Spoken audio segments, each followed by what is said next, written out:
Okay na po, naririnig kayo. Sige, pray na po tayo mga kapatid. Humingi po tayo ng paggabay ng ating Panginoon sa gabing ito sa ating podcast po. So, tayo po ay pumikit na at iyo po ang ating mga ulo. Panginoong Jesus, maraming salamat po sa gabi na to, sa pagkakataon na to na patuloy niyo pong ibinibigay sa bawat isa.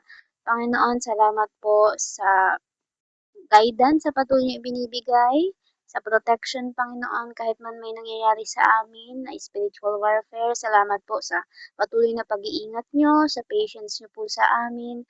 Panginoon, salamat po sa mercy at ngayon sa pagmamahal na patuloy niyong ibinubuhos sa amin na kahit man po minsan ay kami ay nagda-doubt, Lord God. Pero salamat po, Panginoon, dahil talagang kayo po ay patuloy na minamahal kami. At dinadalangin po namin, Panginoon, sa mga oras pong ito, gabayan niyo po ang live na ito.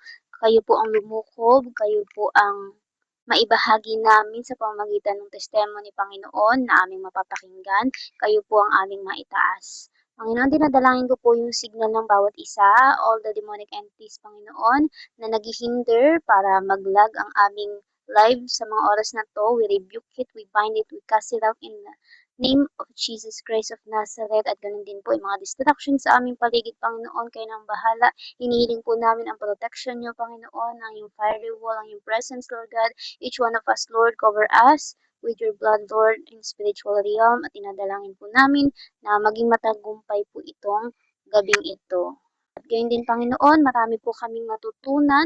Yung mensahe niyo po, Panginoon, ay ma-absorb namin. Yung mga kapahayagan niyo sa pamamagitan ng mga gagamitin niyo po at magsasalita.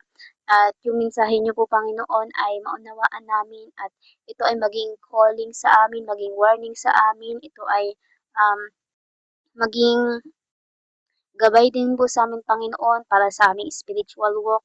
Nakasama po kay Panginoon, yung aming faith, yung aming hope, yung reliance namin, Panginoon. Turuan niyo kami na laging mag-surrender fully sa iyo, Lord God. At gayon din po, alisin niyo po lahat ng takot, lahat ng doubt, lahat ng kung anumang lies po ni Satan sa bawat isipan ng bawat isa at ganun din kung ano man po nakikita niyo sa aming mga puso, alisin niyo po ito, Lord God, ugasan niyo po kami sa pamagitan po ng inyong banal na dugo at ganun din kung meron po kayo nakikitang mga bandages na siyang may laman na mga kadiliman, mga kasalanan, Panginoon, mga old spirit, Lord God, na ibinabalik ni Satan. Lord, sa akin niyo po ang lahat ng ito. Panginoon, kami po ingatan niyo, pagtagumpayin. Iligtas niyo po kami, Panginoon, sa lahat ng ganitong attack sa amin ni Satan. Pero we claim it, Lord, na na-overcame niyo na to at sa pamamagitan niyo, Panginoon, magtatagumpay po kami. Panginoon, hanggang dito na lang po ang aming dalangin. Sa inyo ka na din po itinataas ang bawat panalangin po ng bawat isa. At gayon din, Lord God, patatagin niyo po ang aming spiritual life sa inyo. Yung intimacy namin sa inyo, Lord, ay mas tumatag po every day, Panginoon. At gayon din, patuloy niyo po kaming turuan na maging anak ninyo, maging servant ninyo, na mahalin po kayo every second of our life, Panginoon. Maraming salamat po, Jesus Christ of Nazareth, sa sacrifice, sa pagmamahal, sa lahat ng mabubuting bagay na patuloy niyo pong ibinibigay sa amin. Salamat po sa katapatan niyo, Panginoon. All glory, all power belongs to you, our Lord Jesus Christ. This is not about us. This is always about you. In the name of the Father, and the Son, and the Holy Spirit, one God. Amen.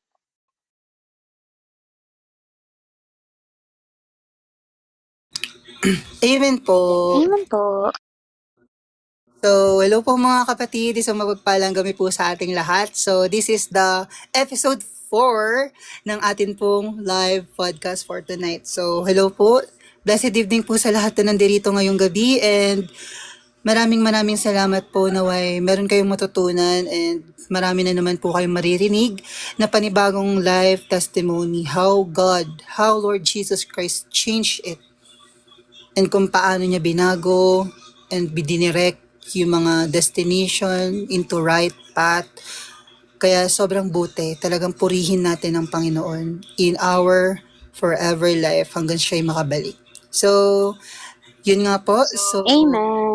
this is our first guest for tonight. So, siguro na ano nyo naman na po yung story niya last week. Last last Monday. So, napakinggan nyo na rin po yung about sa life niya, yung mga struggles niya, yung mga persecutions na naranasan niya sa buhay. So, this is the second time na maririnig yung muli kung ano naman po yung mga naging karanasan niya in her walk na pinagdaanan niya sa pagiging error spirit na nagkaroon siya before in her life and kung paano niya napagtagumpayan nito, kung paano niya natakasan, kung paano niya nakita yung tunay niyang identity sa Panginoon. So, yun, Brother Charles. First, ano po tayo? First question.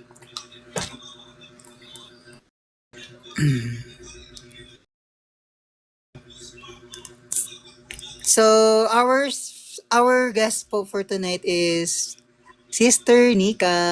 Siya ulit. Grabe, no? Ako po ulit, pang Walang third time na ito surprise. mga kapatid. Sana wag po kayo magsawa. Ngayon ba man, ito Amen. po ang aking journey patungkol po sa pagkakaroon ng air spirit or kumbaga ay bisexual po. Yung specific na air spirit na meron ako before. So, ito po ay nag-start nung ako ay high school. Kasi po, possible ako ay because of nung bata ako ay na-engage agad or na-introduce, syempre mga malalaswang content because ako din po ay may experience na nakakita ko ng genitals ng lalaki nung ako'y kabataan pa.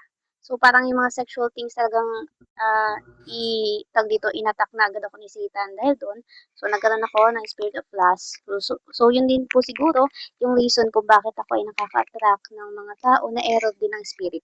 Kasi nga po yung spirit na meron yung isang tao, tapos meron ka din, so na-attract mo yung isa't isa. Kaya magkakatalo na lang yan kung spirit ni Sita yung nasa iyo or spirit ng Panginoon. So, ganun pa man po, naamoy po kasi ng spirit yung spirit na meron ka. So, dahil meron po ako ng spirit of lust and other spirit na nga din po, at nilabel ko yung sarili ko ng bisexual, ako po ay nakaka-attract ng mga tao na error din ng spirit. Specifically, mga kaibigan ko po nung high school. So, dalawa po yun.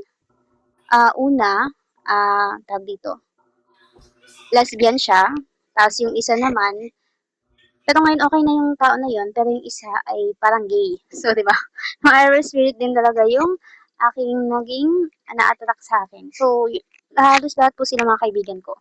So, may ilan po doon na parang gusto talaga magkaroon ng relationship between us. Pero yun nga po, parang may law sa isip ko nun na ma-attract ako sa kanila pero hindi ako mag engage sa ganong relasyon kasi natatakot ako sa Diyos.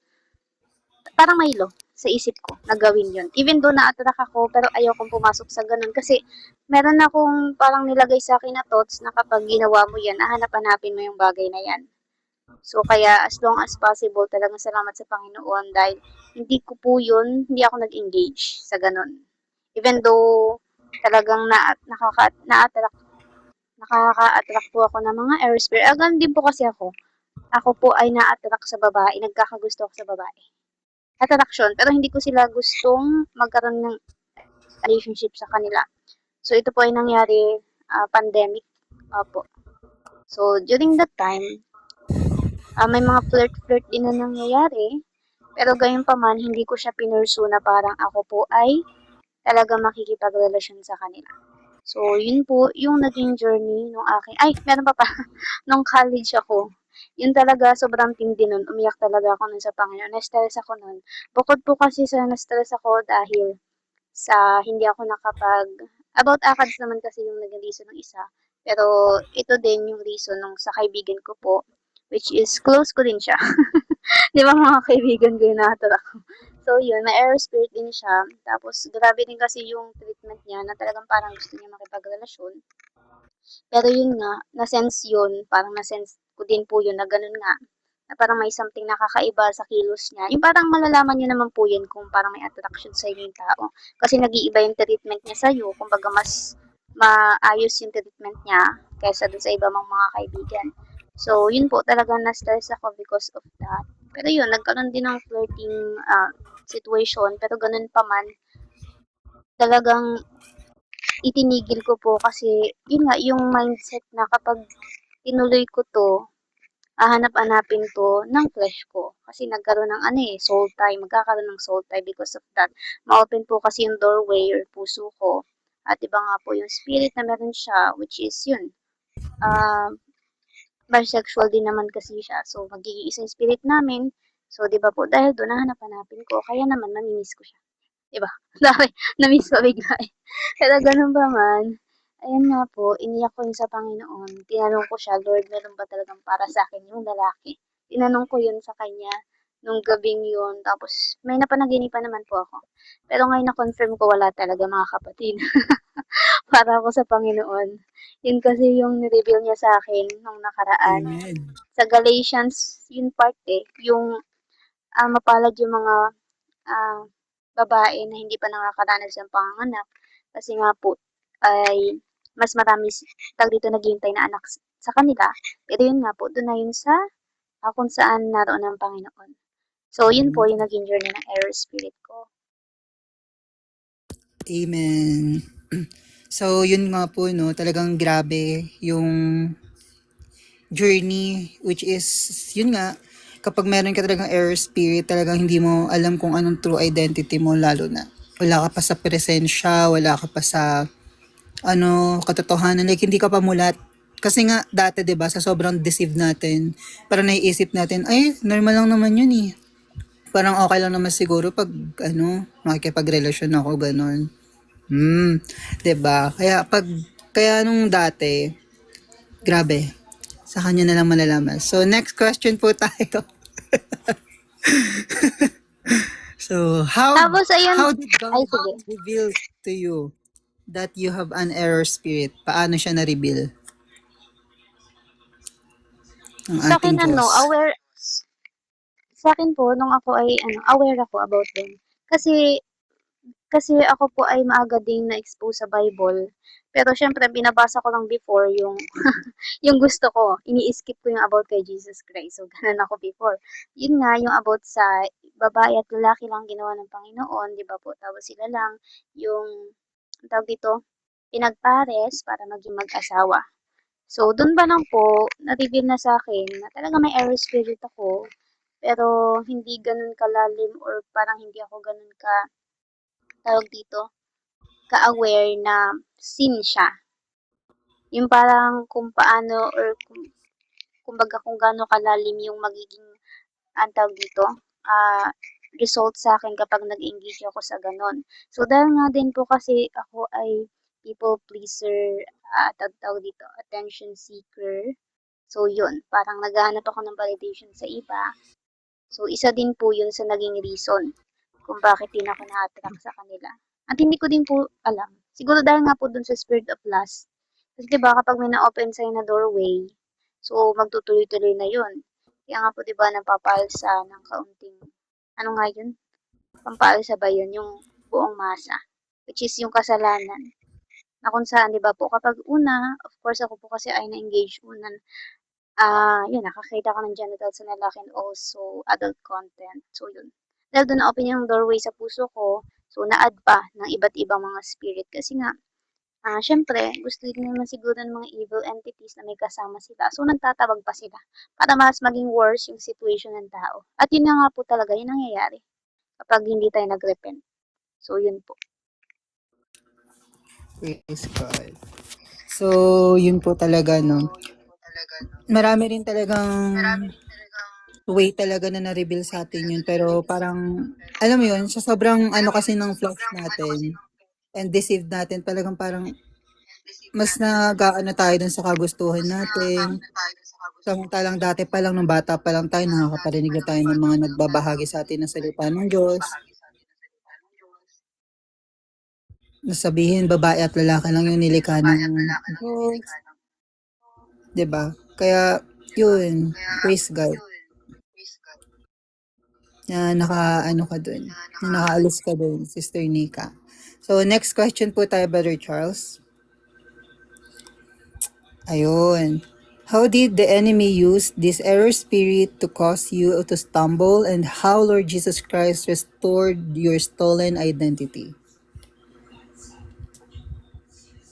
Ayun, minsan napapalukbak ako lalo na dun sa ay yung feelings. Yung feelings kasi yun eh. Parang namimiss mo yung ganung feelings. So, yun po. Kasi medyo na-touch din ako dun sa kaibigan ko na yun, lalo na nung ako'y college. So, yun, minsan ako ay, ang tawag dito, nagre-relapse. Dun sa naging friendship namin. Kasi friendship, nagkaroon kasi kami ng friendship eh. So, parang gusto ko siya i-restore. Pero dahil nga dun, may air spirit siya na siya ding mas mag-open door sa akin para, yun, mas lumalim sa pagkakaroon ng air spirit. So, inano ko po siya talaga. Kinut off. Actually, siya yung nag-cut off sa akin. Pero yun, ganun pa man, praise God. At yun nga po, sa pagkakaroon kasi ng ganyan, pinakauna kasing ano niyan, yung spirit of lust eh. Bago ka nagkaroon ng ganyang air spirit, lust muna yung unang naging spirit na pumasok sa'yo. Tapos sumunod Naging na lang cause yan, mo na, kasi no? Ayun nakapanood yung ka na din. pinakauna naging cause. Oo, tapos nakapanood ka na din. So, yun. So, para sa akin, yung pinakapunot dulo niyan is yung sa last. Which is, syempre, di ba po, kapag tayo ay lumalakad na sa Panginoon, yung mga old habits natin, yun ang gagamitin ni Satan para pitasin tayo, Babalik. para, di ba, mawala ulit tayo. Yun, sa presensya ng Panginoon. Of course, kasi kapag ginawa natin yan, magkakaroon tayo ng shame. At kapag nagkaroon tayo ng shame, doon na tayo bibigyan ng thoughts ni Satan na, hala, ang dumi-dumi mo, hindi ka natatanggapin ng Diyos sa ginawa mo. Yung ganun, after mo gawin ang kasalanan. Oo, Pero totoo. alam mo na lies lang yun ni Satan. Pero yun nga, kailangan din talaga ng self-control. So yun, at sabi nga po dito, how did Lord Jesus Christ restore your stolen identity? Siguro po nito, pinaprocess niya sa akin po ang bagay na yan. Kasi nga po, hindi yan agaran talaga. Talagang ano eh, may kailangan pang i-repent na mga bagay-bagay. Pero yun nga po, simula nung ako ay nakahanap ng ganitong community na kung saan 'di ba nang re-rebuke, 'di ba? Na kung saan kapag na-sense nila na parang na-lead ka sa wrong way. So, yun din po. Pero, yun, patuloy na pagbabasa tsaka yung focus talaga sa kanya. Dun, kasi yung identity natin sa kanya lang talaga natin matatagpuan eh. Kasi before, nung tayo naghahanap ng validation sa iba, may void tayo na nararamdaman sa puso natin. Tapos, para sa atin, pagmamahal yun ng ibang tao. Pero para lang talaga yun sa Panginoon. So, yun po. Nung na-encounter ko siya, nung nakapanood ako, kay Ate Tinay naging way si Ate Tinay. Para yun nga po, makapagbasa ako na magbasa. Kasi tamad talaga ako magbasa before. Magbabasa lang ako kapag magme-memorize ng Bible verse nang ipapanggis ako sa mga kaibigan ko na iba yung religion. So, yun po. Amen. Grabe, no? Talagang aano ka niya, aatakihin ka niya to look back on the past na ibabalik niya sa'yo, lalo na pag lumalakad ka sa Panginoon.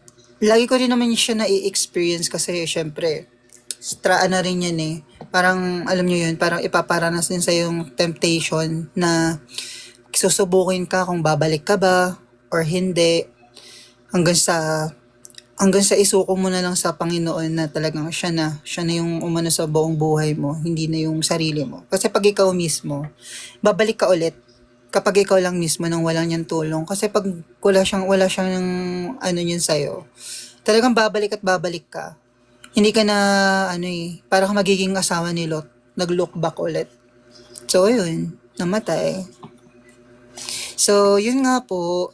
So, thank you for answering all the questions, Ate Nika. Kaya ano po talaga, maging thankful tayo ngayon, lalo na maging grateful tayo ngayon kasi alam niyo po yun, na nahanap natin yung tunay na tayo, yung talagang tayo mismo sa Panginoon, hindi yung mga dating kasinungalingan na binibigay sa atin ng mundo na ganito daw tayo, ito daw tayo, magmahal tayo ng kung sinong gusto nating mahalin. Pero hindi, the true love will find only on Lord Jesus Christ. Sa Kanya at sa Kanya lang natin mahanap yung lahat. Lahat, pagmamahal, validation, sa Kanya lang, hindi sa tao. Kasi hindi ka mabibigyan ng tunay na validation ng tao. Lies yan. Lies yan mga kapatid. Kaya alam Amen. niyo po yun. Kaya nga, talagang kaysa hanapin niyo yung validation sa tao, why not na isik niyo yung Panginoon, di ba? Siya yung hanapin natin. Siya yung isik natin, siya yung anuhin natin na try nating hanapin. Kasi pag once na ginawa niyo yun, talagang alam niyo yun, like magugulat kayo na parang sa umpisa, mahirap siya. Mahirap talaga siya. Kasi syempre, ano yun eh, dun pa lang start yung walk mo. Which is naranasan ko rin siya dati. Kaya, alam niyo yun, nung start ako, syempre di ko pa ganun maiwan talaga yung kagustuhan ko. Kasi syempre parang, naging buhay ko na yun eh, ganon. Tapos, nung once na lumakad na ako ng lumakad, umabot na ng months, tumagal na ng tumagal, grabe si Lord. Talagang, kapag nakikita niya yung willingness sa puso mo, talagang ano yan, aanuhin niya yan, ipaprocess niya yan. Kung dati yung puso mo ganyan, matigas na bato, para may nakataklob, ngayon ganyan na, ginaganon niya na, kinakonti-konti niya ibuklat hanggang sa maging bukal na puso na, like a heart na meron siya. Kaya, ayun po, our true identity is on Lord Jesus Christ. So, Ate Lynn, Yun naman. it's your time Praise to Ate Lynn, God. pwede pong may ask me. idagdag muna ako before po Yes, sige mag-start yung po. susunod na ano. Insight lang po 'to para sa lahat kasi 'di ba po, hot topic din 'yan with regards sa kasalanan ba yung pagiging bakla o tomboy or kasama sa LGBT. Pero 'di ba nga po, yung kasalanan ay pumapasok kapag gumagawa ka na nung ayaw ng Panginoon, which is babae sa babae, lalaki sa lalaki. So dahil dun po, nagiging kasalanan na yun. Pero yung tingin mo sa sarili mo, hindi po yung kasalanan. Maliban na lang kapag kayo po ay nag-engage na sa mga ganong klaseng sexual na immoralidad. Kasi sexual immorality din po yan. Tapos di ba nga po sa generation natin, lalo ng mga religious na tao, balik sila sa mga ganyang tao na pag dito nililibing nilang bakla o tomboy o kung ano pa man, kasi sinasabi na mapupunta sa hell. Diba, doon pa lang yung judgment nila ay nauna na. Kaya hindi nila nakikita yung pole sa kanilang mata. At ganyan pa man po, insight lang po kung bakit po ba nagkakaroon ng error spirit. So, yun na po mga kapatid. Sa childhood po kasi talaga yan nagsisimula. Naririnig po ba ako? Lag po ba? Yes po. Okay po. Ay, akala ko lag ako kasi si Kay David. Brother Daniel lang. So, ayun. Nung una po kasi sa childhood yan mga kapatid. Kahit kayo po, di ba, yung bago kayo, before nyo makilala ang Panginoon, kaya kayo ganang ugali, ay dahil sa may punot, may ugat yun sa childhood nyo. May hindi na settle, di ba, may hindi na forgive, nasaktan kayo, na-betray kayo, nagkaroon kayo ng pain, bitterness sa puso nyo, hatred sa taong yun. So, pinakauna po kasi yan, trauma, nung bata kayo. O kaya naman, pinakauna po kasi niyan is, tawag dito, kayo ay na-engage nga po sa, maaga kayo namulat, di ba po, sa panonood ng adult content, tas gumawa din kayo ng karumihan sa inyong sarili. So, naging doorway yun ni Satan para mas lumala yung spirit na nasa inyo hanggang sa nagkaroon na or nilabel nyo na yung sarili nyo na bisexual or gay or kung ano pa man because of that dahil nakapanood kayo ng malaswa na hindi naman talaga dapat. Kasi nga po 'di ba yung mata, yung window papunta sa ating soul, ibig sabihin na corrupt na yung iyong soul because do sa nakita mo. Kasi of course, aminin man sa hindi, talagang nariyan yan sa utak nyo. Kung hindi nyo pa yung pinapalinis sa Panginoon. Kumbaga 'di ba para tayong cellphone. So, nasa memory natin yan. So, nakatanim yan dyan. So, may mga files kayo sa isip nyo. Kaya nga 'di ba yung past minsan naaalala nyo pa because of that. Lalo kapag hindi 'di ba po natin ipinaalis sa Panginoon. At yun din po, naka-experience ng sexual assault. Isa po yan. At dahil nga din po, sobrang sama ng mundong to, yung taong nakagawa na yun sa taong yun, na yun, nilabel yung sarili nila as part nga po, di ba? Pagkakaroon ng error spirit, ay sila din po ay controlled lang din ni Satan. So, dahil hindi din nila mapagilay pagnanasan ng kanilang laman at gusto nilang itry sa mabibiktima nila or possible kayo po yun. So, ayun, ginawa nila dahil sa flesh you deserve. Pero of course, una, may nakita din o napanood sila. may na-witness sila, may napakinggan sila. So, dahil doon gusto nila gawin kasi gusto nilang maranasan ano bang pakiramdam nun. Kasi una, yun po yun eh, curiosity. Kung anong pakiramdam ng ganung bagay. So, dahil po doon, kapag nagkaroon po kasi ng sexual assault, so kunwari lalaki po, tas babae kayo, na sexual assault kayo ng lalaki yun. So dahil doon magkakaroon kayo ng trauma or mawawalan kayo ng tiwala sa lalaki. Kaya ang mangyari sa magiging relasyon nyo, babae na. Kasi mas may tiwala kayo sa kapwa nyo sarian. Then vice versa lang po yun. O kaya naman po, dahil dun sa spirit nga na nag-penetrate sa'yo because of that sexual assault, so ang nangyari, hinanap mo yung bagay na yun. Kaya nakipagrelasyon ka din sa kapwa mo kasarian. At pangatlo, di ba po sa entertainment, lalo na sa kabataan ngayon, nakakapanood ng television, so yan din po yun. Kasi di ba kung ano nakikita mo, even sa paligid mo, di ba yung nangyayari sa paligid mo, yung the way na, tawag dito, nakikita mo sa pamilya mo, 'di ba? Yan yung humuhubog sa sa ugali mo, sa spirit na meron ka. So, 'di ba nga po, yung mata natin, yung window papunta sa ating soul. Yan yung makakaapekto sa ating mind, sa ating will, at gayon din sa ating emotion. So, 'di ba kapag nababad ang isang bata or kunwari, lalaking bata nakakapanood ng mga Barbie, so akala nila normal lang 'yun at gusto nilang i-try. Kasi parang ganun yung identity na parang suitable sa kanila. O kaya naman, babae nakapanood ng mga action movies, 'di ba? Tapos gusto, yun din yung gayahin. So dahil doon 'di ba po nahuhubog. Kaya nga 'di ba normalization yung ginagawa ni Satan at specifically entertainment yung kanyang ginagamit para i-penetrate yung soul ng mga tao. So kung sa wider or holistic perspective, so nakikita naman natin 'di ba po na yun ay distraction Satan at yun yung ginagamit niya para 'di ba nga po hindi hanapin ng tao ang Panginoon at hindi magkaroon o mag-build ng relationship sa kanya. So, yun lamang po mga kapatid. Insight lang po para sa lahat para mas aware po tayo. Amen. Amen. Praise God. Tama po yan, no? So, saktong-sakto nasagot na yung tanong ni Sister Ali na ito binanggit ni Brother R. At may idagdag lang po ako doon before natin ipakilala yung next guest, mga kapatid. Na sabi po dito, di ba, mga kapatid, may question lang ako, medyo naguguluhan lang ako, kasalanan po ba yung pagiging LGBT, which is nasagot ni Sis Nika kanina, na alam naman po natin na ang create naman po talaga ay female at male. So, kung yan po ay tomboy, under pa rin po siya ng babae pa rin po siya. Kung siya ay bakla, siya po ay lalaki pa rin po.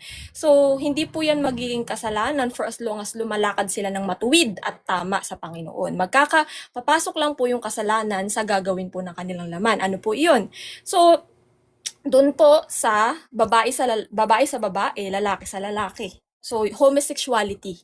Doon po papasok yung sin. And dito po sa nadaanan din po natin yan no, sa Matthew chapter 5 verse yung sa last, pagnanasa.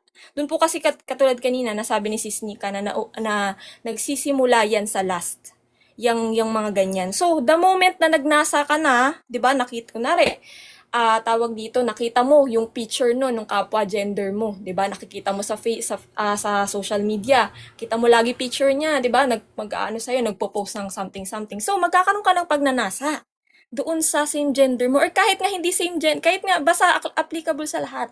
Talagang last pagnanasa mo na pumasok sa mata mo, which is window of our soul, 'di ba? Diyan na sa heart mo, hindi makakaisip ka na ng kung ano-ano na gagawin mo, 'di ba? So, doon po papasok pa yung kasalanan. Magmula pa lang doon. 'Di ba? Na nakita mo yan. Nakikipag-commit ka na ng adultery. Adultery ha, mga kapatid, adultery ang sin mo. Makikipag-commit ka na doon sa taong iyon, whether lalaki or babae, with your heart. So, doon pa lang, may sin na, mga kapatid.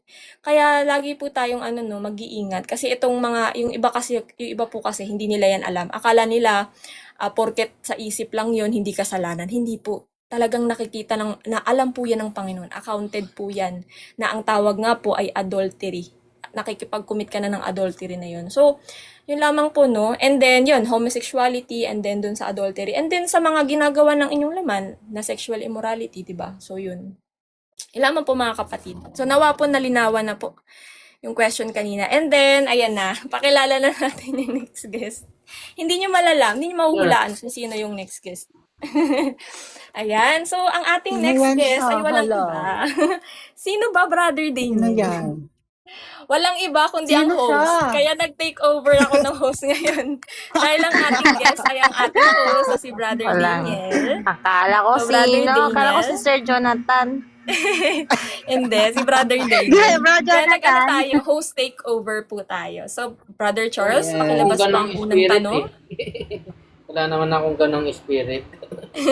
Sa next po yan si Brother John, naka-line up po yan siya. Ayan, para sa unang katanungan, brother, tell us your journey having an error spirit before you encountered Lord Jesus Christ. Ano yung background? Kwentuhan mo kami. Paano nagsimula? Yung pinaka-background po na nangyari niyan is, nag-start po siya nung bata ako. So, yung bata ako, syempre, ang mga pinsan ko, babae. So, mas nakakasama ko po talaga sa pinsan ko is puro babae talaga. So, minsan lang ako sumama talaga sa mga cousin ko na lalaki. Pero nung bata po ako, mahilig ako sa mga barel sa kotse. Sa mga kotse laruan, ganyan. Pero nung time po na nagkaroon ako ng kababatang gay, and ano po siya po yung naglapit sa akin sa panonood ng Barbie. So, nangyari po nun is, ayun, yun po yung naglapit sa akin sa ganung bagay. So, ayun po yung pumasok sa isip ko na parang gandang-ganda ako sa ganung movie. Gandang-ganda ako sa panonood nun. Like, alam nyo yun, parang gusto ko pumasok ako dun, gusto ko maging ganun din. Ganun yung nasa imagination ko, ganun yung pumapasok dun, which is, hindi ko alam na dati, lies pala ng kaaway yun. And yung nangyari is, syempre, parang ganun. Tapos doon na nahubog lalo. Doon na siya mas lumalim pa. Then, yun nga, maaga rin po talaga akong nakapanood din ng sexual, yan, yung mga pornography. And nakakakita rin talaga ako ng yung nagsasarili. And na-sexual assault po ako ng bata ako. And ang mismong ng sexual assault sa akin is yung mismong mga pinsan ko po. Sila po. Yung mga pinsan ko, yung mga nag-ano po sila kumbaga ilan sa mga pinsan ko yung gumawa sa akin nun.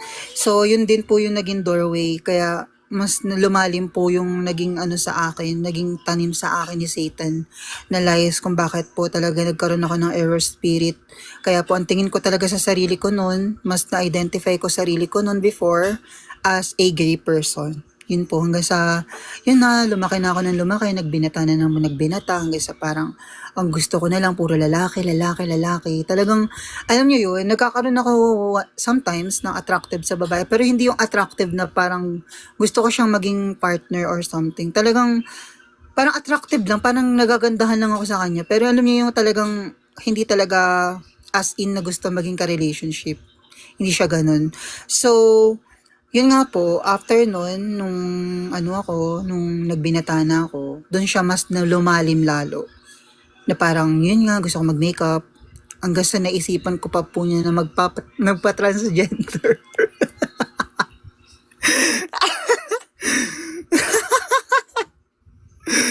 Pumasok po sa isip ko yan na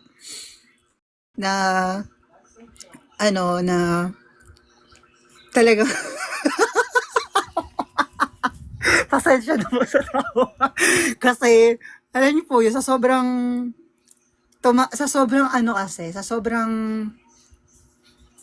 ng isip ko, sarado. Like, hindi talaga ako mulat sa katotohanan. Naisipan ko yun. Siyempre, tingin ko sa sarili ko, babae. Kasi yung sinasabi ko sa sarili ko, na yung puso ko, na mag-trans. So, ayun nga, na hugot. Pero praise God kasi hindi po siya natuloy this year. Pinaplano ko pa lang po sana this year. Dati, kung di pa ako awa ng Diyos sa Panginoon. Kaya, awa ng Diyos. Talagang, one day in Thailand, awa ng Diyos, talagang, ganito, dito niya ako ganito, dito niya ako din. Kasi alam niyo po yun, talaga. Kasi alam niyo po yun, talagang kikilalanin niyo po talaga ng sobra yung Pasko. Kikilalanin niyo po talaga ng sobra yung Pasko. Talagang sobrang dark.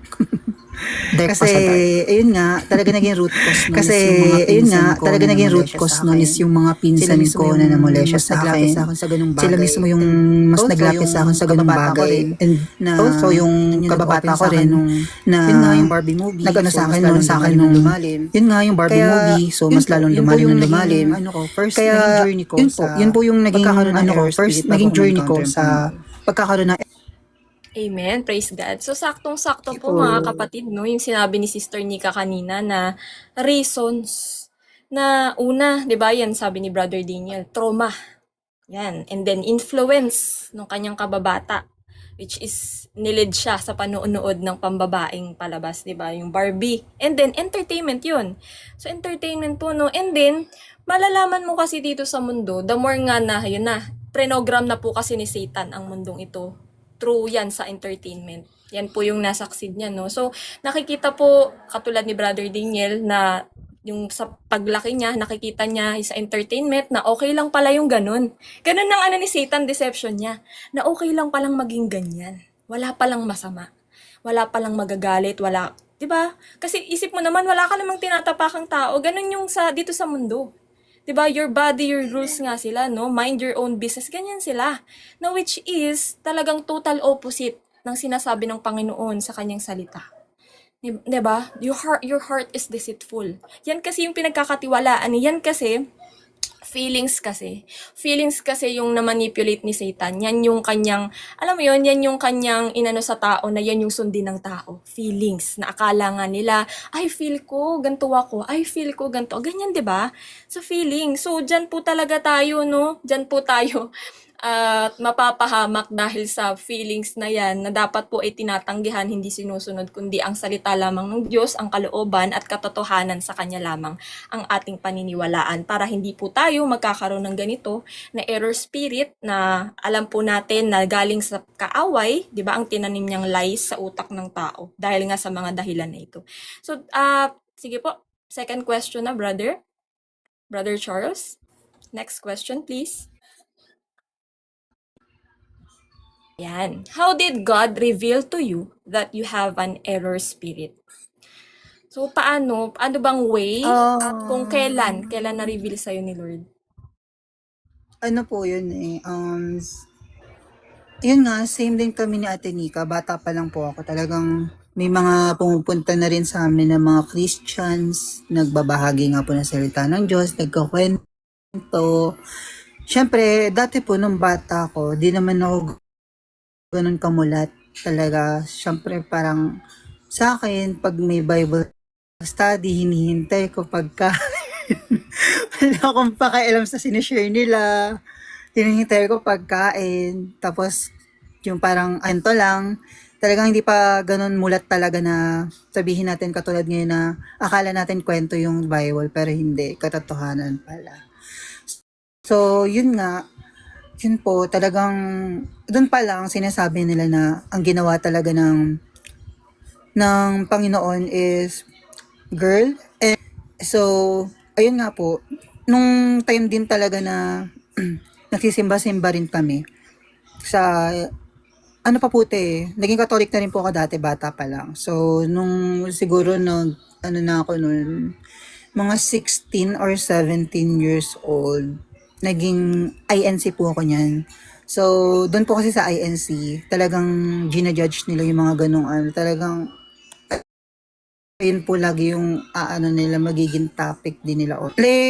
Usual, parang yun nga, bawal nga daw po yung ganon, bawal daw po yung ganyan, which is, ano naman po talaga yun. Doon na rin ako talaga nagkaroon na parang kaisipan sa sarili ko na alam kong hindi ako to. Umaano na rin po talaga sa isip ko yun. Na parang, ayun na rin po yung nagiging way ni Lord. Kahit po alam naman po natin na hindi ko po ramdam talaga yung presensya ng Panginoon dun sa church na yun. Pero siguro ano na rin po ni Lord yun, parang bigay niya na rin na warning na that's not from you. Nung time din talaga na pumunta rin ako nung mga friend ko na nagsasabi din sa akin na yun nga, na kasi yun din po talaga, yung mga kaibigan ko rin talaga yun, na mas nagpalalim lalo ng ano ko na pusong babae ka, ganun, ganun, ganun. So, edi mas umuna po yung isip ko, mas naging tulog. Kaya anong nangyari, mas lumalim po lalo yung kaisipan ko na ganun na babae yung puso ko, natrap lang ako sa katawan na to. Pero no time po na, siguro ano to, nung mga ano po ba to? Last 2025, may ka-relationship akong guy. May ka-relationship po akong guy nun. Sa pagkukunwari ko naman pong girl, which is nakwento ko nga po yun sa testimony ko sa video ko dito sa TikTok. Kung di nyo po napapanood, meron po dyan. And yun po, na ano siya, nakwento ko siya doon, na talagang grabe yung ginawa ko before, talagang nagawa ko magpanggap na ibang tao para lang makuha yung validations and yung love na hinahanap ko. Kasi grabe yung pagiging sinungaling ko, talagang ginawa ko pa yun para lang makuha yung mga gusto kong bagay. Greed. Yan, dyan din talaga pumasok na rin yung greed. Tapos yun nga po, nung ano na yun, bumabagabag na sa akin na aminin ko na dun sa guy, yung ginagawa ko nga na pagpapanggap and also yung totoong ako, na ano ko po siya nung bandang kay Sister Lynn, kay Ate Lynn, dumaan po siya sa account ko last January 29 this year. Out of nowhere po yun, nag-i-scroll ako sa TikTok. Scroll yun out of, ano yun siguro, mga hapon or umaga po yun. Nag-i-scroll po ako nun sa TikTok, then biglang dumaan yung account niya na sinasabi niya doon, bakit hindi pa kayo magbago? Paparating ng Panginoon, hindi na normal ang mundo. Yan, ganun yung mga sinasabi niya. So, parang na-curious po ako, in-scroll ko siya. And then, na-curious din naman, binalikan ko ulit siya. Binalikan ko ulit siya. And then, after po nun, yun na, doon na po siya umano hanggang sa nagkaroon ako ng curiosity. Then, pinanood ko yung video ng buo. Then, yun nga po, nakita ko yung ibang videos, doon chinek ko, pinanood ko rin. And then, yun nga po, bandang, ano po, karelasyon ko pa rin yung guy. Natapos po yun, siguro ano to, magma-March po nitong this March. Bago po mag-March yun, bago kami lumipat ang bahay, bago po kami lumipat dito sa bahay na to na tinutuloyan namin ngayon, inamin ko dun sa guy na yung tao na nandun sa picture, hindi ako yung tao na yun na nag-ganto ganyan. And then inamin ko sa kanya yung ako, pinakita ko sa kanya yung ako, sinend ko sa kanya picture ko, and ano yung ganyan. Hanggang sa, yun nga, kasi before, diba, nakikita niyo naman po, if alam niyo yung account ko sa TikTok, yung kung kilala niyo po yung account ko sa TikTok na Your Daily Gospel, hindi po ako gumagamit ng mukha ko, talagang ano lang, parang puro po word of God lang. Hindi pa ako nagre-reveal ng mukha. So, nung time po na inamin ko na sa kanya, dun po talaga parang gumaan yung pakiramdam ko. Dun ko mas parang naano sa akin na alam niyo po yun, na parang naging make way ni Lord na sabihin ko na tagabay sa kanya nun before ko aminin dun sa guy na niloloko ko siya, before ko aminin dun sa guy na ganito nga po ako na hindi ako girl, hindi ako yun yung picture ng tao na yun na nandun sa ginagamit kong picture. So, yun po, talagang grabe, yun na rin yung naging way ni Lord kasi nawala lahat, yung parang may tinik sa dibdib ko na binunot, na bunot. Kaya, praise God. Kasi grabe, yun yung naging way ni Lord. Doon niya ni-reveal na hindi ikaw yan. Hindi yung totoong ikaw. And then, yun nga po, hanggang sa, ayun na, mananarin ako sa mga live ni Ate Tinay. Pero nung February po, nanonood na rin ako ng live ni Ate Tin. Talagang nare-rebuke na rin ako kasi nga, may ka-relationship. Relationship kong lalaki po na yun, awa ng Diyos, parehas po kaming malalim sa Panginoon ngayon. Awa ng Diyos, parehas po kaming malalim ngayon na lumalakad sa Panginoon. Lagi ko po siya ring binibigyan ng mga advice na sa mga ganito ganyan, na paano rin ako mas alam niyo po yun, kung paano ko mas napaano yung relationship ko kay God. Kaya grabe po gumawa ng way si Lord na kapag alam niyang maling-mali na and hindi na talaga talagang gagawa siya ng way to para hatakin ka dyan. Kaya yun po, dun ko talaga nag-start na i-reveal sa akin ni Lord na meron akong error spirit na kailangan kong ipa-cleanse sa kanya. Talagang hindi po siya agaran na magbabago ka. Talagang process po siya. Hindi po siya madali. Talagang hindi po siya biglaan na sabihin mo na ganito, boom, wala na siya. Hindi po. Talagang may mga struggle pa rin na ma-feel mo na na parang gusto mo pa ulit makipag-relationship ka. Pero yun nga po, talagang doon na yung naging way ni Lord na i-reveal sa akin yung totoong identity ko sa kanya. So, praise God po. Yun lang. Praise God. Alam niyo po, no, yung sa, ayan nga po, sa nasabi ni Brother Daniel, na hindi po talaga natin alam na ang dami din po kasi with that one single video or kung ilang video yung nagawa mo, nagtatanim ka lang, no? Every time na gumagawa ka ng video, hindi mo alam na may mga makakapanood nun at sila'y, katulad ni Brother Daniel, di ba, malilid talaga sa Panginoon upang malaman niya, nakukonvict siya dun sa ginagawa niya, di ba? So, ayun na, tuloy-tuloy na yun. Kaya praise God, dahil hindi, alam niyo yun, napakabuti ng Panginoon dahil hindi niya pinabayaan si Brother Daniel, ang isa't isa sa atin. At nandito na tayo ngayon, lumalakad na tayo ng matuwid sa Diyos. Na dati, di ba, error spirit ang ating brother.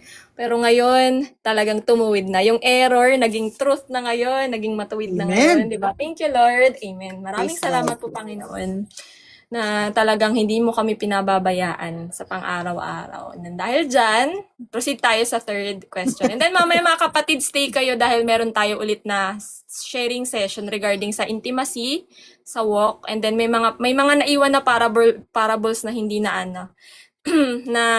na kwento.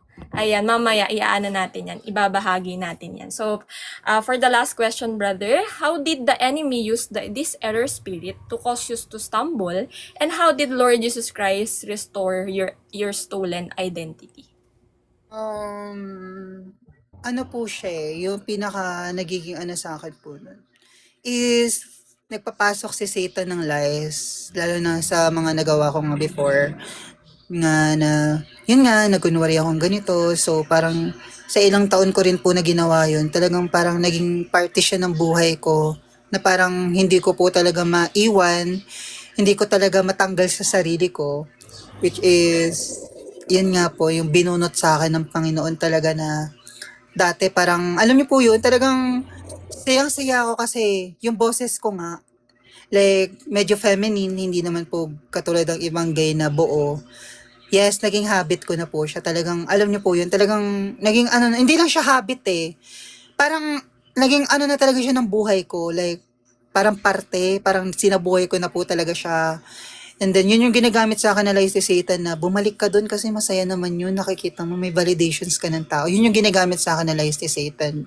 Na kahit nga lalo po ngayon na lumalakad ako sa Panginoon, talagang talagang yun yung ginagamit niya lalo before meron din po talaga akong tunay na ka-relationship, which is homosexuality, na ka-relationship ko talaga, hindi naman po personal, pero alam niyo po yun, like may ginagawa kami mga hindi dapat, talagang karumal-dumal sa mata ng Diyos, kasi yun nga po, talagang sobrang bata ako na mulat sa sexual immorality. So, yun din po, binabalik sa akin ni Satan na binubulong niya sa akin, na lagi niyang inaano sa akin, yung mga bagay na yun. So, yun po. Pero yung naging po sa akin ng Panginoon, yung mas naging healing niya sa akin, is yung, yung pagbabasa ko ng Bible. Yun, doon ko siya mas lalong nakilala. Doon niya mas na-restore kung sino talaga ako, and yung mga bagay na mali sa akin. Talagang, alam niyo po yun, nare-review ako pag nagbabasa ako ng ng Bible. Kasi, nung once po na binasa ko siya, syempre parang, di ko pa po talaga, sa sarili ko yung mga pinabasa ko. Pero nung once po na tumagal, yun po talagang nire-reveal niya sa akin, pinapaunawa niya sa akin, hanggang sa doon na inaano ni Lord na hindi ko napapansin, nire-restore niya na ako. Inaano niya na po pala ako, nililinis niya na po pala ako dun sa pagbabasa ko ng salita niya.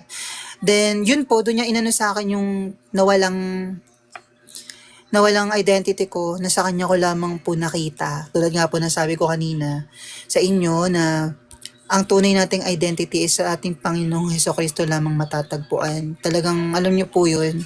Lahat ng validations na hinahanap niyo sa tao, lahat ng pagmamahal na hinahanap natin sa family natin na hindi na bibigay sa atin. Talagang alam niyo po yun. Talagang sa kanya niyo lang talaga lahat makikita, lahat. Wala na kayong tatanungin pa sa sarili niyo or sa ibang tao kasi lahat nasa kanya na eh. He is everything na masasabi ko na talagang grabe si Lord kumilos.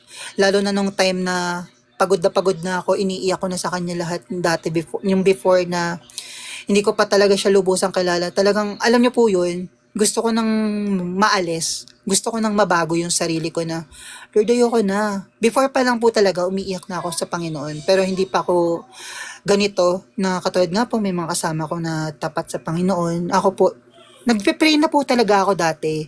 Pero hindi ako nagbabasa ng Bible kasi wala naman po ang Bible. So, yun nga po, hanggang sa ngayon, talagang inaayos at inaayos niya lalo. Talagang nagiging ano na rin sa buhay ko yung pagre-restore niya sa akin na mas nakikita ko, mas nagkikilala ko lalo yung sarili ko. Not in my own will, pero sa health niya, lalo na sa power niya na pagmamahal. Talagang doon ko pong mas lalong nakilala yung sarili ko, mas nakita, mas nahanap yung sarili ko. Hindi po sa ginawa niya sa akin kundi sa kanya po, sa love niya na binibigay sa akin. Hindi man po nakikita ng ibang tao yun or ng family ko, pero alam niyo po yun, sa amin dalawa, everyday, naiiyak na lang ako kasi, alam niyo po yun, talagang ang hirap niyang i-explain kapag once na nandoon ka na sa scenario na yun. Kasi, kapag ang tao hindi talaga binigay yung buong puso niya sa Panginoon, hindi niya po talaga ma-experience to, hindi niya mahahanap yung totoong validations, hindi niya mahahanap yung totoong pagmamahal, and hindi niya talaga mahahanap yung tunay niyang sarili. Kasi yung sarili natin, yun nga yung inagaw nga ng kaaway, inagaw ni Satan, na naging cause ng iba't ibang pagkakasala natin and loss natin sa Panginoon. So, yun talagang grabe yung naging way ni Lord na ginawa sa akin and also sa iba ko pa pong kapatid na meron pong ganitong struggle sa buhay na talagang nilinis niya, talagang minulat niya sa mga ganitong bagay na naging lies sa atin before ng kaaway. Kaya ayokong umiyak kasi alam niyo po yun, sobrang saya ng puso ko talaga nung time na nahanap ko siya. Kasi ngayon hindi naman na po talaga ako naghahanap pa ng ibang relationship or magkaroon pa ng magiging ka-relationship na girl or something. Talagang ang ninanais ko na lang talaga sa bawat araw is lumalim yung relasyon ko sa kanya. Siya na. Siya na yung maging karelasyon ko. Hindi na yung tao. Siya na mismo. Kasi pag siya yung hinihiling nyo talaga na lagi nyong dinedesire for everyday, talagang aanuhin niya sa inyo na ako na lang. Ako na lang yung piliin nyo. So, yun po, talagang napakabuti niya kasi talagang nilinis niya, talagang inano niya po yung nawala sa akin before na binabalik niya lahat. Yung mas maganda pa, yung mas malinis pa na ako. Na kung ano yung karumihan ko dati, yun naman pong kalinisan na binabalik niya sa akin. So, praise God po. Praise God. Yun lang po. Praise God. Nakakatawa no mga kapatid dahil talagang yan at yan ang pilit na kinukuha, pilit na alam nyo yun, pilit na tinitwist ng kaaway, pilit na kine-question ng kaaway, at pilit na tinatanaman niya ng kasinungalingan ay yung ating identity. 'Di ba? Na alam nyo yun, tayo kasi ay create, linagyan tayo ng Panginoon ng missing piece ng void para hanapin natin siya. Biblical po yan, nasa word po yan mga kapatid. Para hanapin natin siya. Ang sabi nga po, no, I think na-topic namin to kanina sa Bible study ng tanghali. Nasa 1 Corinthians. Ay, nasa Acts nga ba? Kahapon. Short-term memory mga kapatid, pasensya na. Na ang sabi doon, na tinakda niya ang buhay ng tao, 'Di ba? Simula at wakas ng tao yung kanyang hangganan ng buhay niya para hanapin niya ang Diyos. So yun po yung purpose mga kapatid, para ma-restore na dati, 'di ba, nung wala pang kasalanan, ayos pa po yung identity mo nasa Panginoon. Pero dahil sa kasalanan nawala. So pumasok na ngayon si Satan. So yan, diyan niya na talaga na pinut ng mga kasinungalingan sa tao, prenogram ang tao na ito ang dapat paniwalaan, ito ang dapat na maging gawin mo, ito ang dapat na maging ikaw. 'Di ba? Yan po 'yun. Pero ngayon na ang Panginoon, 'di ba? Ay meron na pong kapatawaran sa kasalanan. Ang ating Panginoong Jesucristo ay namatay sa kanyang crucifixion, yung finished work of the cross niya, 'di ba? Yun, yung kanyang dugo ang naglinis sa ating mga kasalanan at nagkaroon na po tayo ng reconciliation ngayon. 'Di ba? Sa kanya, sa ating Diyos, na dati tayo ay kaaway ng Diyos, ngayon po ay tayo ay kabati na at talagang tinuring na niya na kanya, mga kapatid, talagang sons and daughters, heirs of kingdom of God. Na dati, nga yung identity mo ganyan, error, kasi kinurap ni Satan, ginawa niya pong twisted, baluktot, ngayon natuwid na. Spirit of error dati, ngayon spirit of truth na. Holy Spirit. Diba mga kapatid? So, talagang praise God to our Lord Jesus Christ na ang Panginoon, no, hindi po niya tayo pinababayaan na tuluyan talaga na, alam niyo yun, na malugmok na dyan sa kasinungalingan ni Satan sa'yo, na ganyan ka, error spirit, tas mananatili na lang na ganyan, yung mga ibang tao, di ba, na wala pa ngayon sa kaharian ng Panginoon, na hanggang ngayon, error spirit pa rin sila. So, kung siguro, no, kung may nakakarinig po nito, nakakapanood nito, na may ganitong karanasan, so, ito na po, yung pagkakataon, upang tayo ay isik natin ng Panginoon, na yung void po sa atin ay mahanap na po natin. Kasi tama si Brother Daniel sabi po niya, no, siya yun siya yun. Yung relasyon na hinahanap mo, alam mo yun, yung attention na hinahanap mo, lahat nasa kanya. Lahat nasa kanya. Wala ka nang hahanapin pa. 'Di ba? If, kung siya lang ang meron ka ng lahat. Kailangan ng lahat ng kailangan mo. Siya po at siya yun, Panginoong Jesucristo. So, doon po nagtatapos na mga kapatid, ang ating, tawag dito, yung ating podcast. Meron pa pala tayong sharing mga kapatid, sorry. Meron pa tayong sharing session about sa intimacy. So, Brother Daniel, baka gusto mong ikwento yung dun sa first parable. Simulan natin. Brother Charles, ano po ako? Nung sa share screen, yung about sa sharing.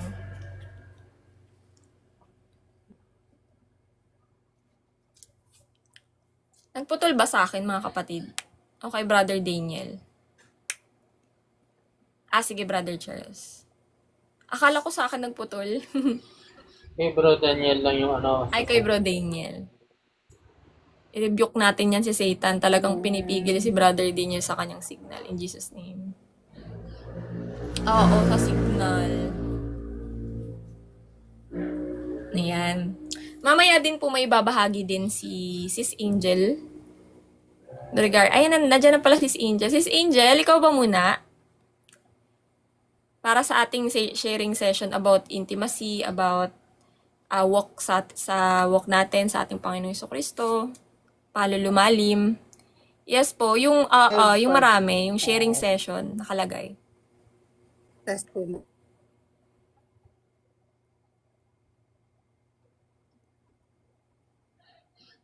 Yan. So, open po ang lahat ha. Open po ang lahat. Pwede po kayo mag-share. Katulad yung nakaraan natin na podcast, nag-sharing session po tayo dyan, yung about sa kung paano po mapalalim yung inyong relasyon, yung inyong intimacy sa Panginoon, yung spiritual growth, saka yung lakad nyo sa Panginoon. Marami po kasi, iba't iba po tayo ng, 'di ba? Iba't iba po tayo na rini-reveal ni Lord na ito yung, 'di ba? Dito ka lalalim sa ganito. Ito yung way. So pagka ma-share niyo po 'yan, 'di ba? Makakatulong po 'yan sa bawat isa mga kapatid. Brother Daniel, nagputol-putol ka. Nag-stop na. Po.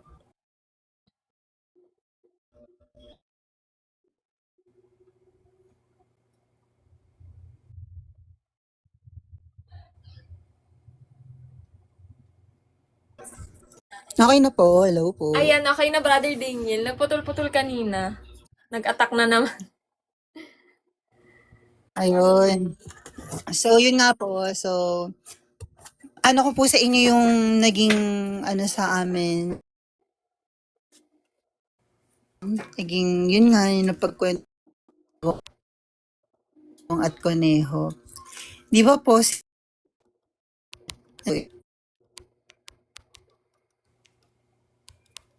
bali, si Conejo po, ang agad-agad, yung mabilis, yung proseso.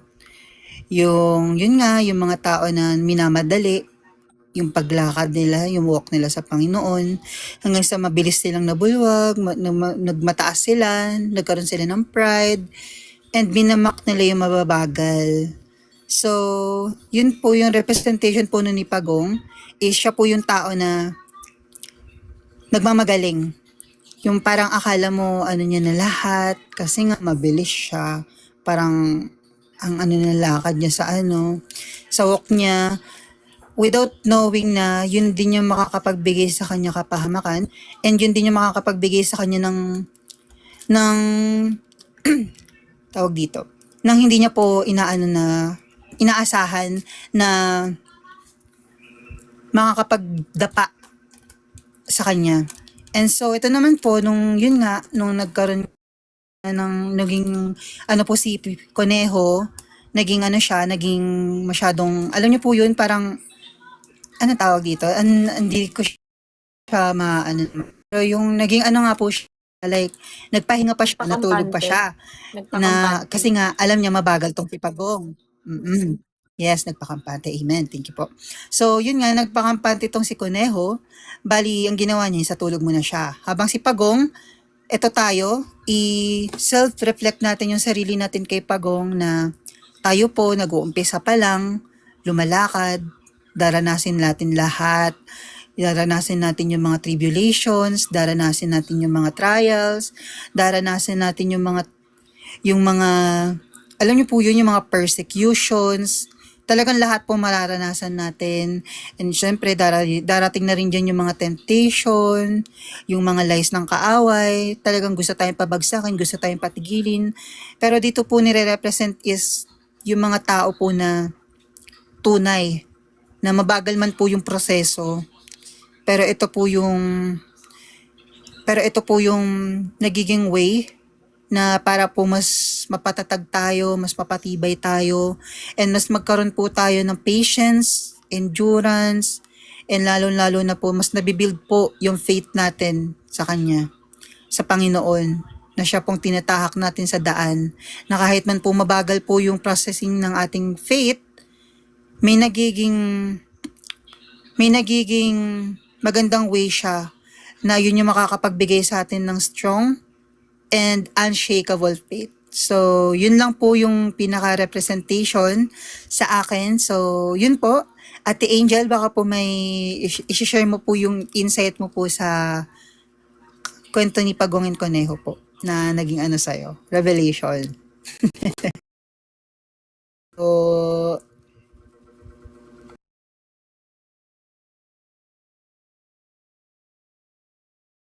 hindi pa daw tapos si Ate Angel. So, si Hindi Ate pa Lynn po tapos si Sis muna. Angel.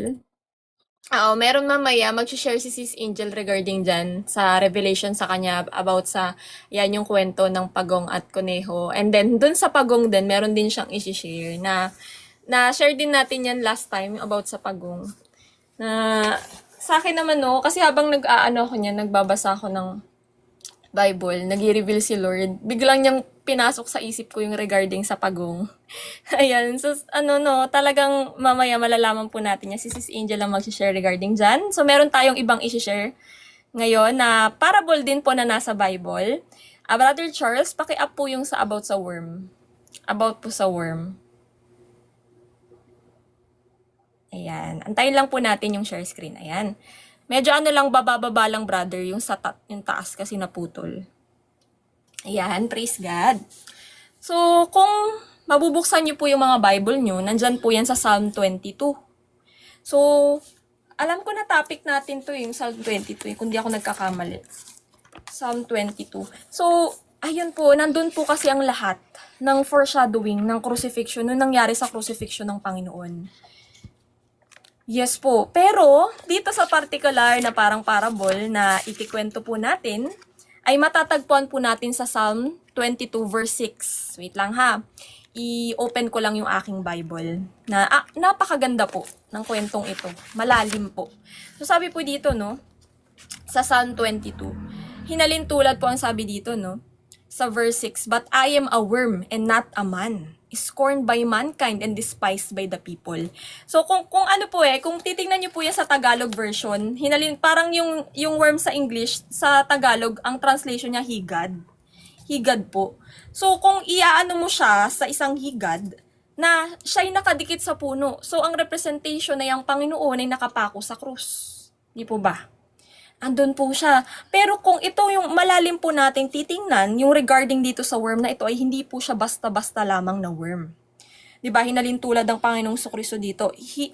Scarlet worm po. Kasi kung titingnan po natin yung Hebrew word ng worm dito, ay ang ano niya po ay tolaath. Kung di ako nagkakamali sa pronunciation, tolaath.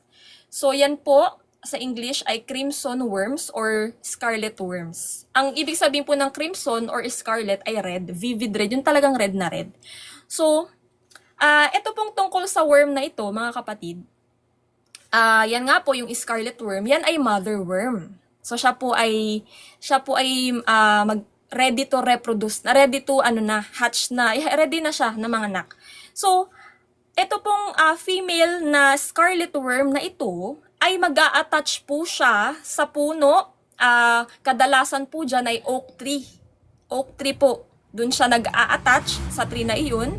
And then, nagfo-form po siya ng protective na shell. Matigas po. Para doon mag-lay ng eggs. Siya. Yung kanyang mga baby eggs. Yung kanyang mga baby worms. So, tawag dito, hindi siya makakagalaw kasi nga nag-form na po siya ng matigas na shell. Yung kanyang katawan, yun yung finorm niya. Tapos po, yung mga baby worms po, pag nag-hatch na po sila, under the mother, yung shell ng mother nila, kakainin ngayon nila yung living body ng kanilang nanay for 3 days. Kakainin po nila. Pagkain po nila iyon. And then after 3 days, so nakain na nila. Medyo naubos-ubos na po, no?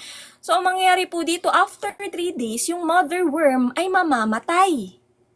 At magre-release po siya ng crimson or scarlet red na dye or stain. Yan po yung pula. Kaya, di ba, nung baby pa lamang sila, na-stainan na sila nung red na dye. Naging red po sila hanggang sa pagtanda po nila. Kaya po sila ay red, tinawag na crimson worm or scarlet worm. So, pagka po yung nanay, 'di ba? Natintahan niya na ng pula yung kanyang mga anak at pati yung wood, no? Kasi red po 'yan, no? Dye. At ito po, kung familiar po kayo, ay ginagamit po to sa ancient fabrics na pangkulay. Oo, yung mga mga curtains dito sa Bible, ancient na mga fabrics.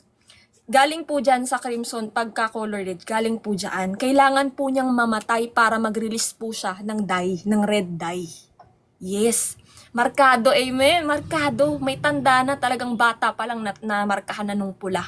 So, pagka po namatay, di ba namatay na po yung mother kasi kinain na nga po, no? Yung dead mother worm ay ta-transform siya into white wax-like substance. Magko-color white po siya hanggang sa matuklap na siya at malaglag na po sa lupa. Di ba, mga kapatid? So, alam niyo na So, yan po, no? Yan po yung katapusan ng dyan. Pero ang maano po natin dyan is sa Isaiah 1 verse 18. Ang sabi po doon, kung familiar kayo dito, mga kapatid, sabi dito, "Come now, let us reason together, says the Lord. Though your sins are like scarlet, they shall be white as snow. Though they are red like crimson, they shall become like wool." Diba? Katulad po ng mother, from red naging white. Yan ang ating kasalanan, from red. 'Di ba? Na red, no? Talagang ang dami nating kasalanan, tindi ng kasalanan natin. Pero dahil sa Panginoong Jesucristo, yung kanyang banal na dugo, tayo lininis, tayo naging white as wool. "If you are willing and obedient, you shall be eat the good of the land. But if you refuse and rebel, you shall be eaten by the sword, for the mouth of the Lord has spoken." So ito po yung mga kapatid, no, talagang foreshadowing itong kwento ng scarlet worm sa ating Panginoong Jesucristo, yung kanyang crucifixion, na Nung siya ay napako sa krus, namatay, binayaran ng ating mga kasalanan kasi di ba nga po, for the wages of sin is death. So kailangang may mamatay. So, ang Panginoong Jesucristo, Diyos na nagkatawang tao, ang namatay para sa atin. Para yung kanyang dugo, which is yung kanina, yung release ng mother worm na dye, red dye, 'di ba? Mamarkahan niya yung kanyang mga 'di ba? Yung kanyang mga tawag dito, yung kanyang mga pinili, yung kanyang mga mananampalataya, yung mga magiging tapat sa kanya. Yung tatagampin siya ng buong puso at susunod sa kanya na mapapabanal niya ng kanyang banal na dugo. Di po ba? At ng kanyang salita, mga kapatid. So yun po yun nga sabi ni Sis Nika kanina, nagkaroon na ng markado na yung mga baby. Na paglaki nila, so representation tayo sa ating walk sa Panginoon, nandito yung marka niya. Which is nandito, naka-abide tayo sa will niya. Nandito yung blood shedding niya na sa atin. Matatagpuan po tayo'y naipanganak muli. Hindi na po tayo makamundong tao. Hindi na po tayo nakikiayon sa mga gawain na pang makamundo. Diba? Hindi na laman ang nasusunod sa atin, kundi ang kanyang espiritu na. Panginoong Jesucristo na po. Ang kanyang salita, ang namamayani at umiira sa ating buhay at pinapanatili po natin, diba, na white as wool. Yan, yung ating damit, yung damit espiritual. Pinapanatili po nating puti, walang bahid dungis. Kasi po, sa kanyang pagbabalik, nalalapit na po yan, ang kanya lamang pong tutubusin, pakakasalan at ililigtas ay yung mga napabanal niya, yung kanya mga saints. Diba? Yung kanya mga saints na namarkahan po, diba? Markado po ng kanyang dugo at markado na talagang naka-abide sa kanyang will, sumunod po sa kanyang kalooban. So, yun lamang po mga kapatid, no? Nawa po diyan sa sa about sa worm mga kapatid ay talagang meron tayong natutunan. And then Sister Angel, ma-share ka na po ba or idiretso ko lang muna regarding dun sa iba pang mga pwedeng i-share? Yes, we are covered by the blood of Lord Jesus Christ. No, saktang-sakto si Talia, no, yung mga baby worms, talagang covered sila nung red. Buong katawan nila red eh. So, yan ang nakikita sa atin, yung blood ng Panginoon. Yes, yung blood ng Panginoon, yung fruit, 'di ba? Fruit of the Holy Spirit, yung talagang rene-reflect natin ng Panginoong Jesucristo. Nakikita po sa ating pamumuhay, pananalita, behavior, talagang Panginoong Jesucristo, no? So, kung din po regarding po naman sa ito about about intimacy, about yung sa paano pa mas mapalalim sa Panginoon. Ito po kanina kausap ko si Brother Charles, tapos na-share ko to sa kanya, tapos sinulat ko. Kasi biglang lumalabas lang. So, biglang lumalabas habang tinatype ko. So, sinulat ko po para ma-share ko po sa inyo. Na, kanina po kasi, natanong po ni Brother Charles. Sabi niya, Sis Lynn, okay lang po ba? Brother Charles, sorry ibahagi ko yung regarding, okay lang po ba na 3 chapters a day or kung ilang chapters a day daw yung pagbabasa? Yes, sabi ko, alam mo brother, alam mo mga kapatid, it's not about the amount you read. Hindi yan sa dami. Nasa, 'di ba? Nasa kung naunawaan mong mabuti. Regardless kung isang chapter a day ka lang eh. Kasi magkaiba po ang nagbabasa ka for gaining wisdom for yourself and nagbabasa ka para kilalanin mo ng lubos ang Panginoon. Yun po dapat. Yes, sinasa puso. Yun po dapat, ang goal po natin. Hindi lang tayo nagbabasa dahil gusto lang nating magkaroon ng karunungan. Hindi po. Bonus na po yun. Ang dapat goal po natin is Him. Serving Him palagi, not us. Hindi para sa atin. Na para makilala natin siya ng husto, 'di ba? Para magtiwala pa sa kanya ng husto. 'Di ba? Palagi sa panalangin niyo, Lord, teach me how to love you more, how to trust you more, na mas kilalanin pa kita, i-reveal mo kung ano pa yung gusto mo na malaman ko regarding sa iyo para makilala pa kita ng lubos, 'di ba? Ganun po mga kapatid, dapat po yun yung laging goal nyo. Kilalanin po natin siya ng mas malalim. Kasi sa bawat pagbabasa po natin, may mga nalalaman po tayo, 'di ba? Sa gabay ng banal na espiritu. Yes, sa gabay ng banal na espiritu po sa atin, narini-reveal niya po yung mga ibig sabihin ng salita na mas nakakapagpakilala sa atin sa Panginoon, na ganito pala yung Panginoon. Halimbawa na lang po kanina, sa 1 Corinthians chapter 10, na topic po namin yan kanina sa Bible study, na Nalaman po doon, wait lang, ibahagi ko mga kapatid ha.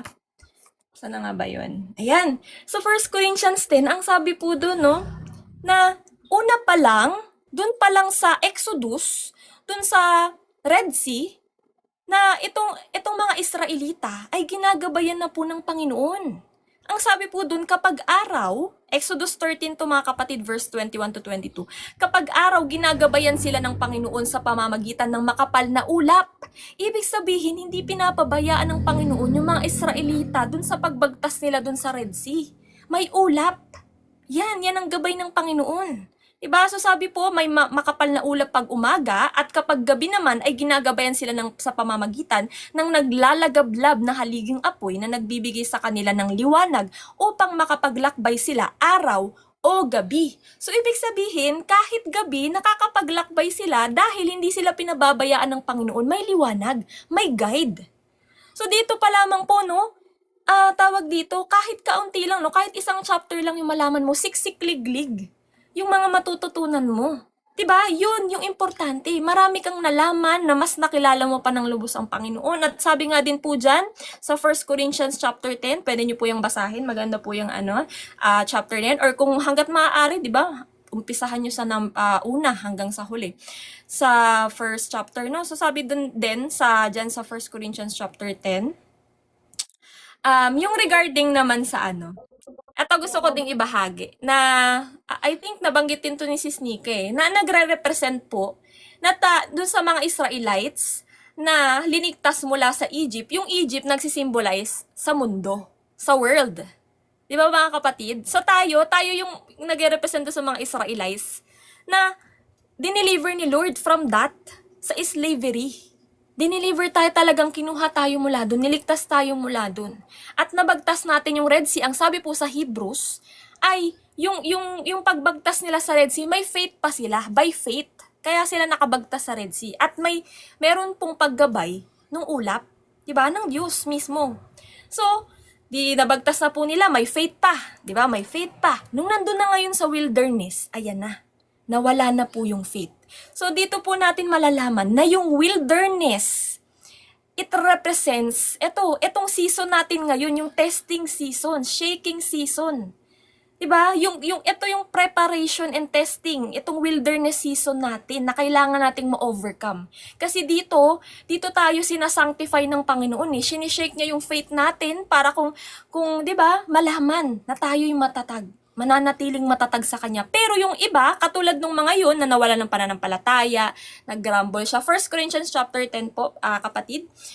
Mababasa niyo po yan doon. And eto po, regarding po ito sa yung sa, tawag po sa Egypt, yung pagkaligtas ng mga Israelita doon, na nagre-represent din po sa atin, ito yung wilderness season natin na kailangan nating ma-overcome para makarating po tayo sa promised land.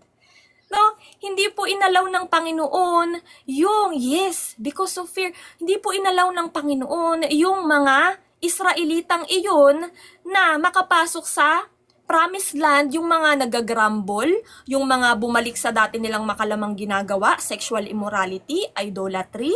Diba mga kapatid, bumalik sila sa dating sila. So ito yun ngayon, na kailangan tayo ay nakaugat ng malalim sa Panginoon para hindi po tayo mabunot, hindi tayo ma-shake. Talagang palalimin natin ang pananampalataya natin sa Panginoon Jesucristo para ma-overcome at malagpasan natin tong wilderness season na ito para tayo makapasok sa promised land. Yung promised land po ay sa pagbabalik na ng Panginoon. Nandyan po, di ba yan yung tinatawag na nandyan po ang mga katulad nilang ni Abraham, yung mga iba po dyan, nandyan po sila sa promised land or paradise, mga kapatid, namamahinga po sila dyan. Nandyan ay may spiritual na to mga kapatid ha, kasi sa Old Testament, di ba, physical pa yung promised land. Ngayon, spiritual na. So, yun po din, na-realize natin na ito pala yung representation from slavery sa Egypt, dito sa mundo, di ba, to freedom. Yun nga lang, in the wilderness season, ito yung preparation sa atin para nga dun sa promised land, itetest tayo ng Panginoon. Diba, isa-sanctify tayo dito, lahat-lahat ng mga hindi naaayon, yung hindi naka-align sa Kanya, tatanggalin niya, ipoprune niya po tayo, tatanggalin niya yung mga mali nating pag-uugali, lahat, mga relationship, lahat maling habit, lahat, tatanggalin niya. So kung ikaw ay hindi mo malalagpasan ito, ikay mabubunot, ikay mag-fall away, katulad nga ng mga kasamahan natin, na-shake po sila, at umalis, 'di ba? Hindi na po natin nakakasama. Hindi po sila makaka-enter, 'di ba? Doon sa sa pinangako ng Panginoon na promised land. Katulad na lang ng mga nangyari dito na mga Israelita na niligtas na po 'yun ha. Niligtas na. Pero dahil nawala na naman sila ng pananampalataya at bumalik sa dating pamumuhay, sila po ay pinatay ng Panginoon. Talagang ang dami po na nang matay. Doon pa lang sa sinend na plague ng Panginoon dahil sa kalapastanganan nila, ginagawa nilang sexual immorality, idolatry, pagrereklamo. Doon pa lamang sa pagbaba ni Noe, ni Noah tuloy, ni Moises. Sa pagbaba ni Moises sa Mount Sinai, hindi po nakapag-intay yung mga Israelita. Nagsumba na agad sa Diyos-Diyusan. Pinatay po ng Panginoon yun. I think mga nasa libo din po. Libo yung namatay doon, yung mga sumbaba sa Diyos-Diyusan. And then, 40 years sila doon, di ba? 40 years sa wilderness. Ang dami po pa rin namatay sa iba't iba. May plagues, yung mga natuklaw ng ahas. Libo-libo din po ang namatay. Konti lang po talaga ang nakapasok compare dun sa yung niligtas mula sa Egypt na daang-daang libo. Tapos yung nakapasok lang, kakaunti lamang. Ate, hindi ba meron So, din yung yun parang po. yung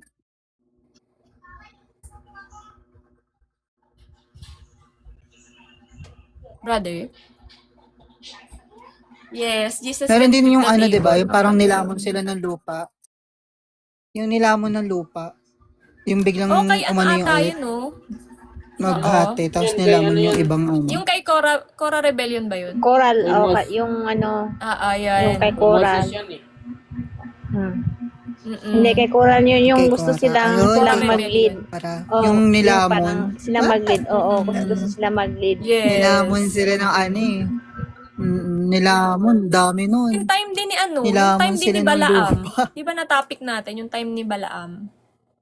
Diyan din yun sa wilderness. So, talagang dito mo Pabira. malalaman na tama yung pinost ni Sis Nika na yung filter, talagang pinifilter tayo, yung sinasala tayo. Salang-sala mga kapatid. Salang-sala po mga kapatid na hindi po papayagan ng Panginoon na may makapasok na hindi naaayon sa kanyang kalooban. Yung kanilang mga pag-uugali at ginagawa ay makamundo at makalaman pa rin. Hindi po talaga papayag ang Panginoon. Dapat po ay tayo mabago, mapabanal niya, masanctify niya, diba? Para makarating po tayo dun sa promised land na kanyang pinangako, 'di ba? Kila Abraham, Pwede- which is Ay, spiritual na po. Yes po, Sis Ivy. Kaya, tuwing nagbabasa ako ng Old Testament na sasabi ko talaga, Lord, thank you, nandito ako sa generation na to kasi dati nakakausap nila yung Panginoon at nag-a-answer agad, pero pag nakakasala ka, patay din agad. Sabi ko, tapos wala pa kaming mga pera, yung mga, 'di ba, nagkakasala tapos na daming mga sacrifice na mga goat, yung mga wala pang blemishes na goat, tapos mga isang taon na mga lamb or bull, ganun daming. Sabi ko, patay Lord, kung ngayong generation na to na ganito, siguro lahat ng tao patay. Walang natitira. Kasi pag nagkakasala pa, agad eh. Sabi ko, Patay thank you agad. Lord, kasi nandito ako sa generation na to. Pwede pa, habang may buhay, pwede pang magbago, ganun. Sabi ko, tuwing nagbabasa talaga ako, sabi ko, Lord, ang sarap ng mabuhay dito sa generation na to ngayon. Amen. Yun lang. Oo nga no, tama yung sinabi ni Sister Ivy. At saka wala tayong ganong karaming mga hayop. Di ba? Para ialay ng ialay, palagi nagkakasala ng mga kapatid. So talagang patay.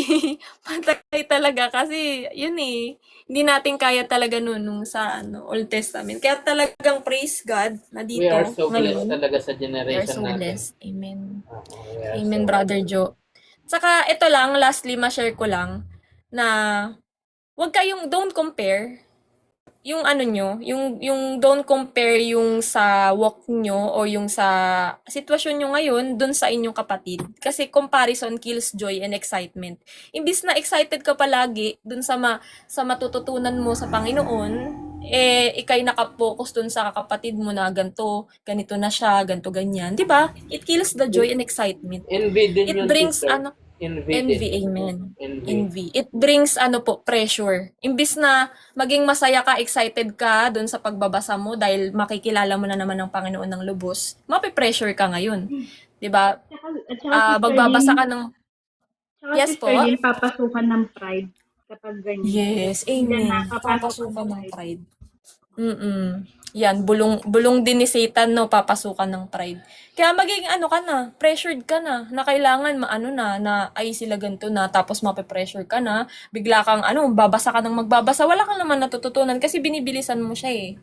Kailangan namnamin nyo po, namnamin nyo ang kada salita. Ano nga po eh, hindi po yun pagbabasa eh, yung salita po mismo ang babasa sa inyo. Diba na, spiritual po kasi ito, hindi lang to basta-basta physical ang pagbabasa.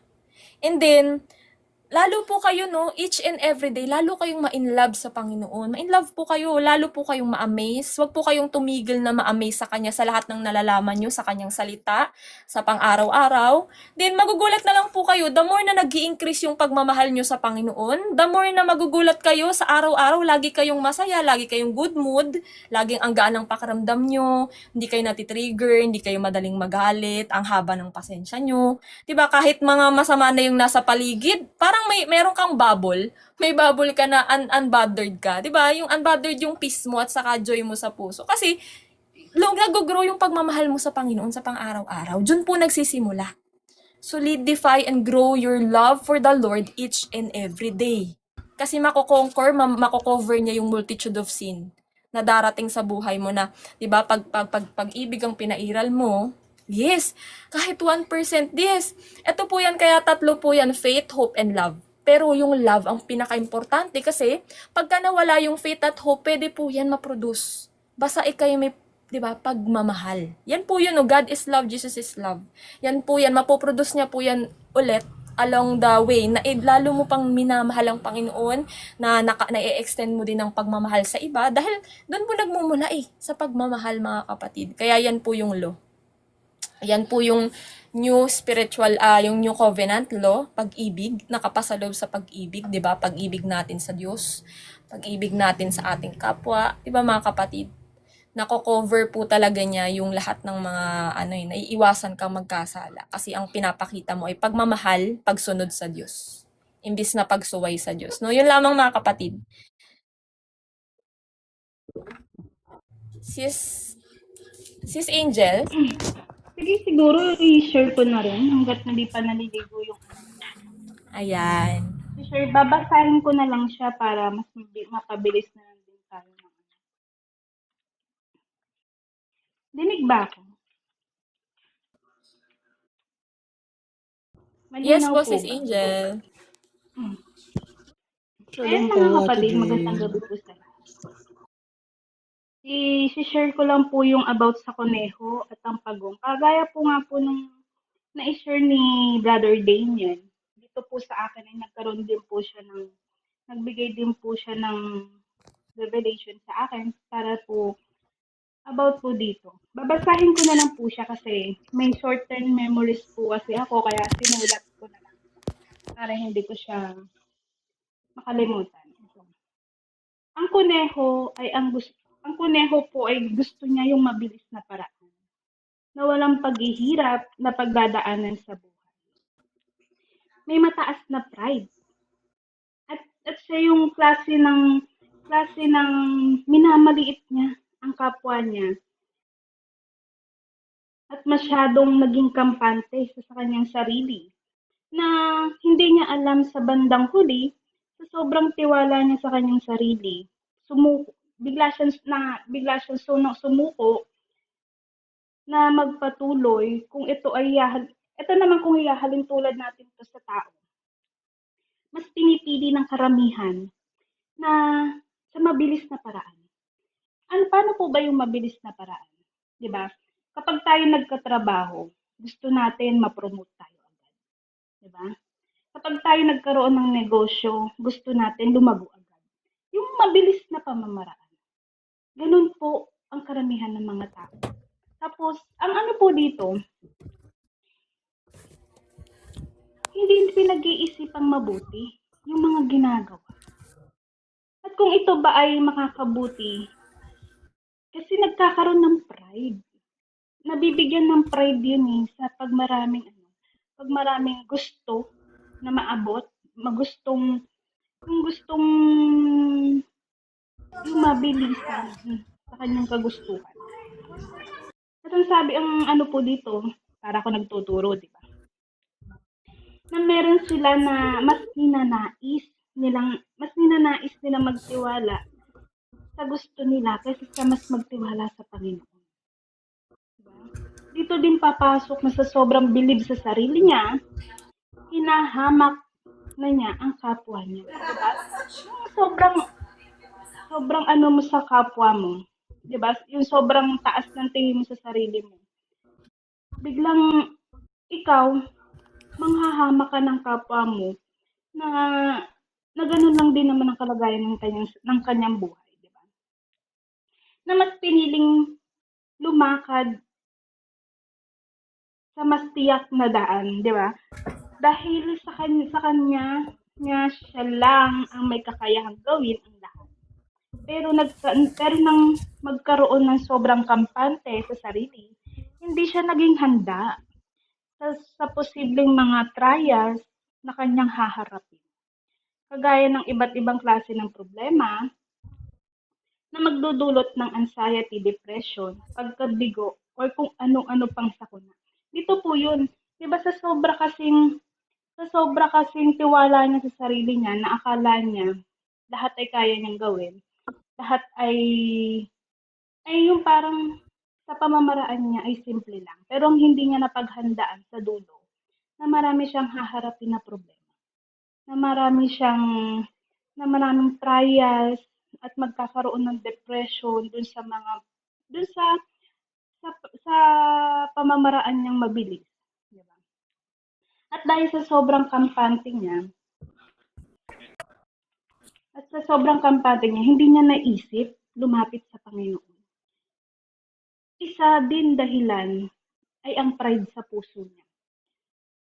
Na sa kanya ay nagpapabagsak. Dito matututunan natin na kapag ang isang tao ay sa kanyang sarili lamang umasa at hindi sa ating Panginoon, ay talagang puro pagdurusa ang mararanasan. Kaya mas mabuting magtiwala tayo mga kapatid sa plano ng Panginoon para sa ikabubuti natin, hindi sa sarili nating paraan na pwede nating ikapahamak. Yan po yung ugali ng klase na parang isang kunihong, na parang isang tao.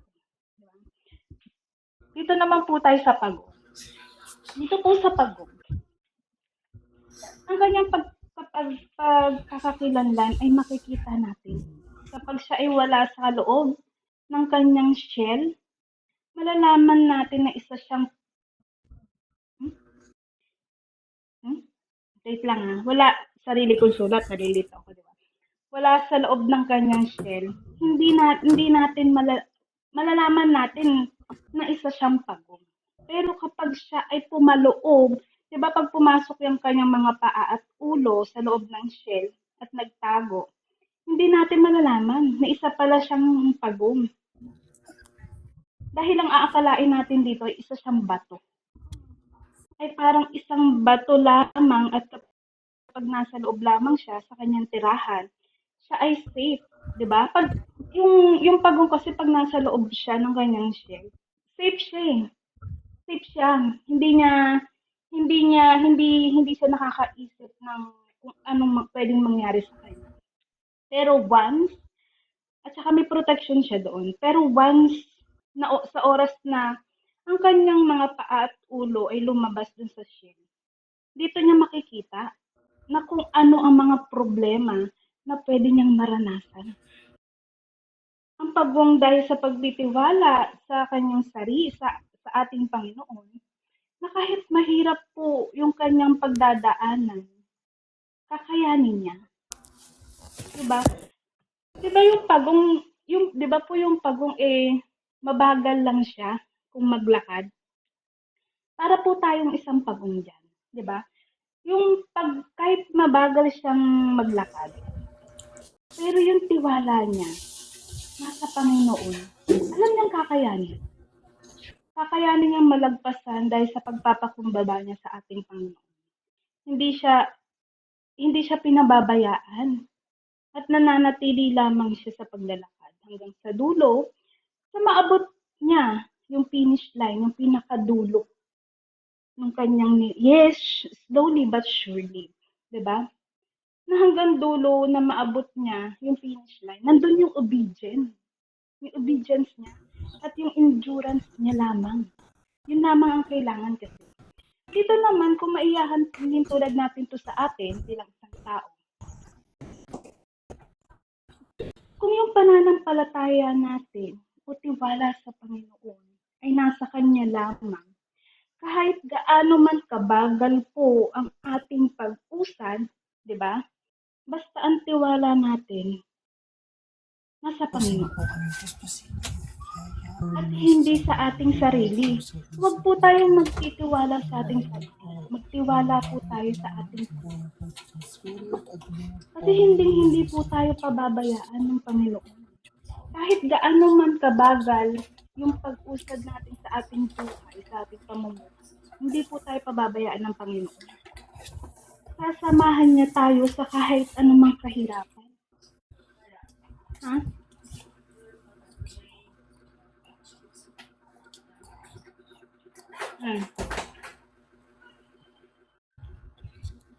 At dito po, kahit anumang pong pagsubok yung pagdaanan natin, dahil ang Panginoon ay magbibigay protection sa atin. At siya ang ating magiging tahanan na nagbibigay din ng kapayapaan sa ating buhay. Kaya po, ipagkatiwala po natin ang lahat sa Panginoon. Hayaan po natin siya yung kumilos at tumulong sa atin. At ang ano pa po dito, ang tangi lamang po natin gagawin upang maabot natin ang dulo ay ang matatiling matatag, ang pananampalataya natin at magpatuloy at hindi bibitaw sa pagharap sa mga pagsubok at magiging obedient tayo.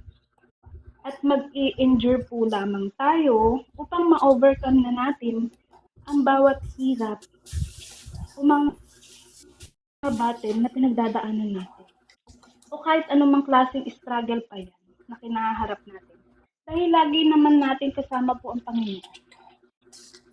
At tatandaan na ang dulo, yung dulo ng ating paghihirap, pagpapagsatyaga, at pagtitiwala sa ating Panginoon. Yung dulo po na mapupuntahan natin, yun po yung magbibigay sa atin ng buhay na walang hanggan. Yung po yung nakaabang sa atin sa dulo. Ang ating tunay na tahanan na kasama ang ating Panginoon. Diba? Ayan po mga kapatid. Ayan po, yan po yung insights ko dito sa sa kuneho at tago. Amen. Mga kapatid, bali ang po dito, tiwala lang. Pagkaloob lahat sa Panginoon. Mabagal man ang pag-usad, mabagal man yung natin dito sa fellowship natin, ang mahalaga, may natututunan tayo. Ang mahalaga, diba, umuusad tayo ng paunti-unti. Kaya mga kapatid, huwag kayong, kagaya nga ni Sister Bless, huwag kayong magkakaroon ng inggit. Kung yung kapwa natin dito na fellowship, mabilis natututo, mabilis na nai-improve yung sarili, huwag po tayo maiinggit. Kasi may plano po ang Panginoon sa bawat isa sa atin. Kailangan lang po natin maging obedient, kailangan lang natin maging manatiling matyaga dun sa ginagawa natin sa Panginoon. Ayan mga kapatid, maraming salamat po. Sister Bless? Nag-pray lang. Amen.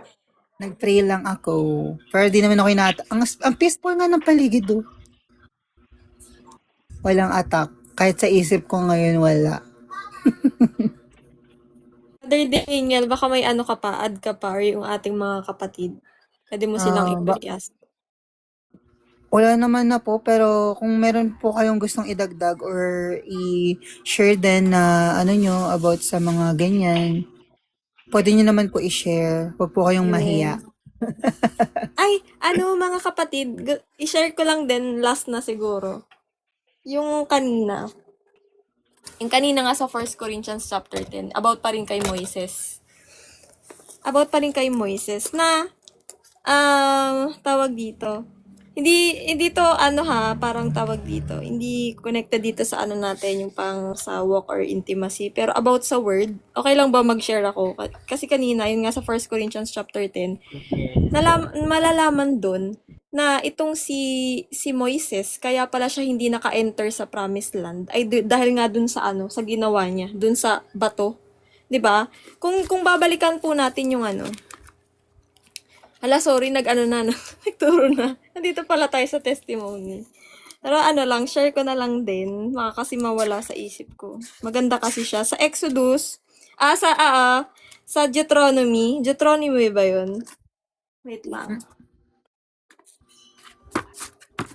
Deuteronomy, Ate.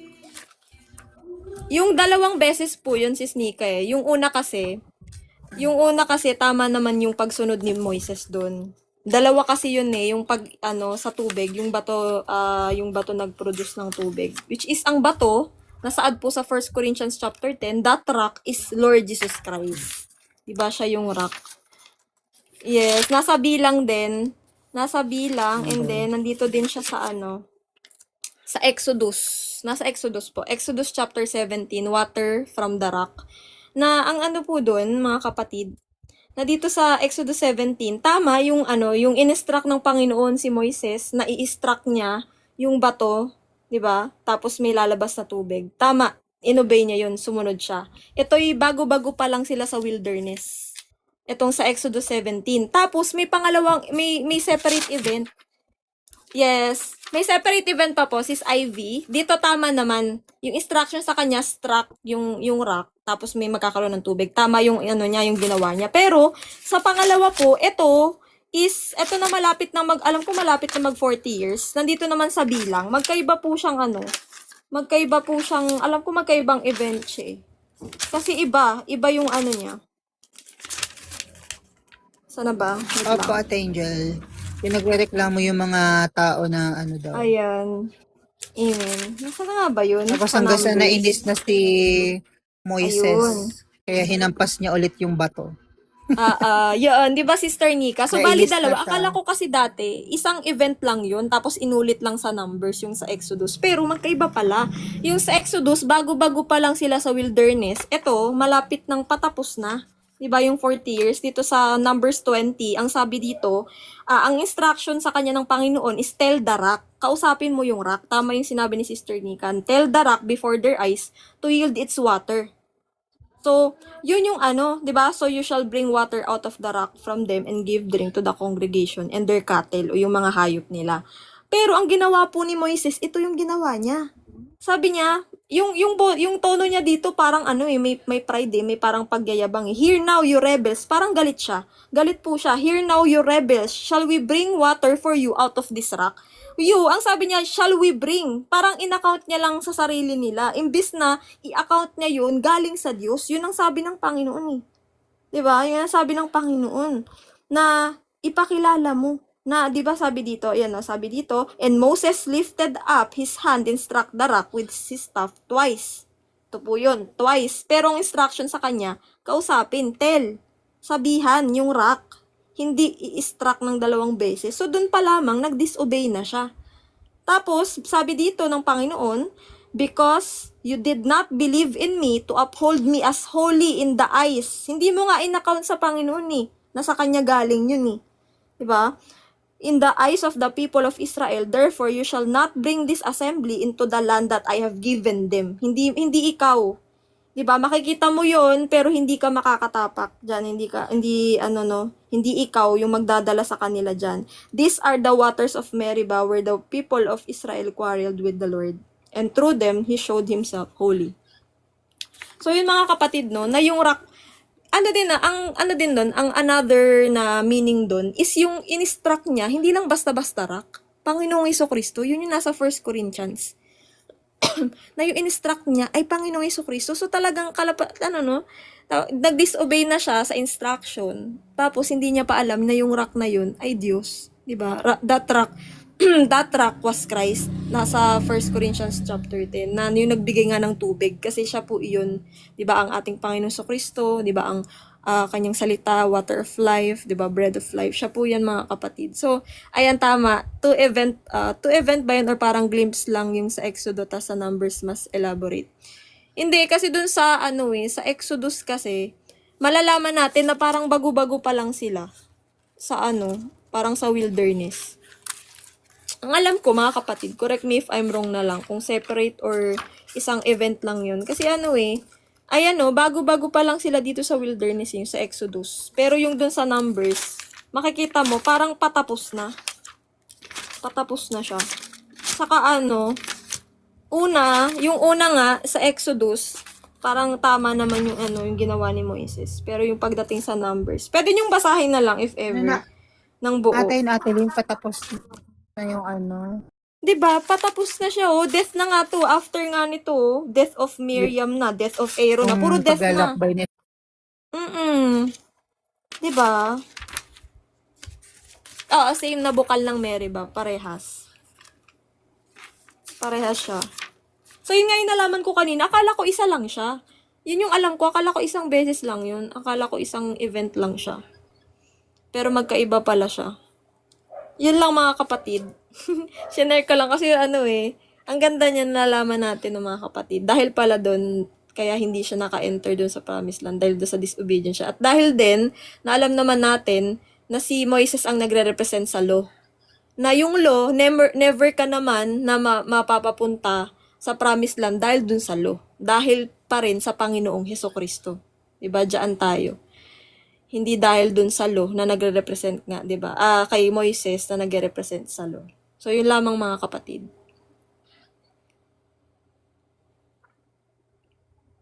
Hindi niya sinunod yung order ng Panginoon, sis Angel. In-instruct niya twice, ang sabi, tell the rock, kausapin yung rock, sabihan yung rock, pero ang ginawa niya, in-instruct niya ng 2 beses nung staff. Oo, kasi nagkaroon Dahil na sa galit. nagkaroon na Oo, yata ng angry kasi fight. siya eh. Madali kasi siyang magalit. Mm-mm. Siguro nagalit na rin siguro sa dati. Tapos hindi niya in-account sa Panginoon. Hindi Yun niya in-account sa yung Panginoon maling yung yun yung maling ginawa. miracle. Hindi niya inano sa Panginoon. Pinangunahan niya yung Panginoon. Yes. So, din, parang relate din yun sa atin, mga kapatid. Na talagang yung disobedience sa Panginoon ay, di ba, sin. Disobedience ay sin sa Panginoon. Yan yung mga desisyon sa buhay natin na hindi muna natin tinatanong sa Panginoon kung tama ba o dapat bang gawin. Yun lang, mga kapatid. Ayan, Brother Daniel, baka sino magpo-closing prayer, mga kapatid? Naantok na si Daniel. Hinantok na si Brother Daniel. Yung host natin, inantok na. Hindi na Inantok na yung host natin.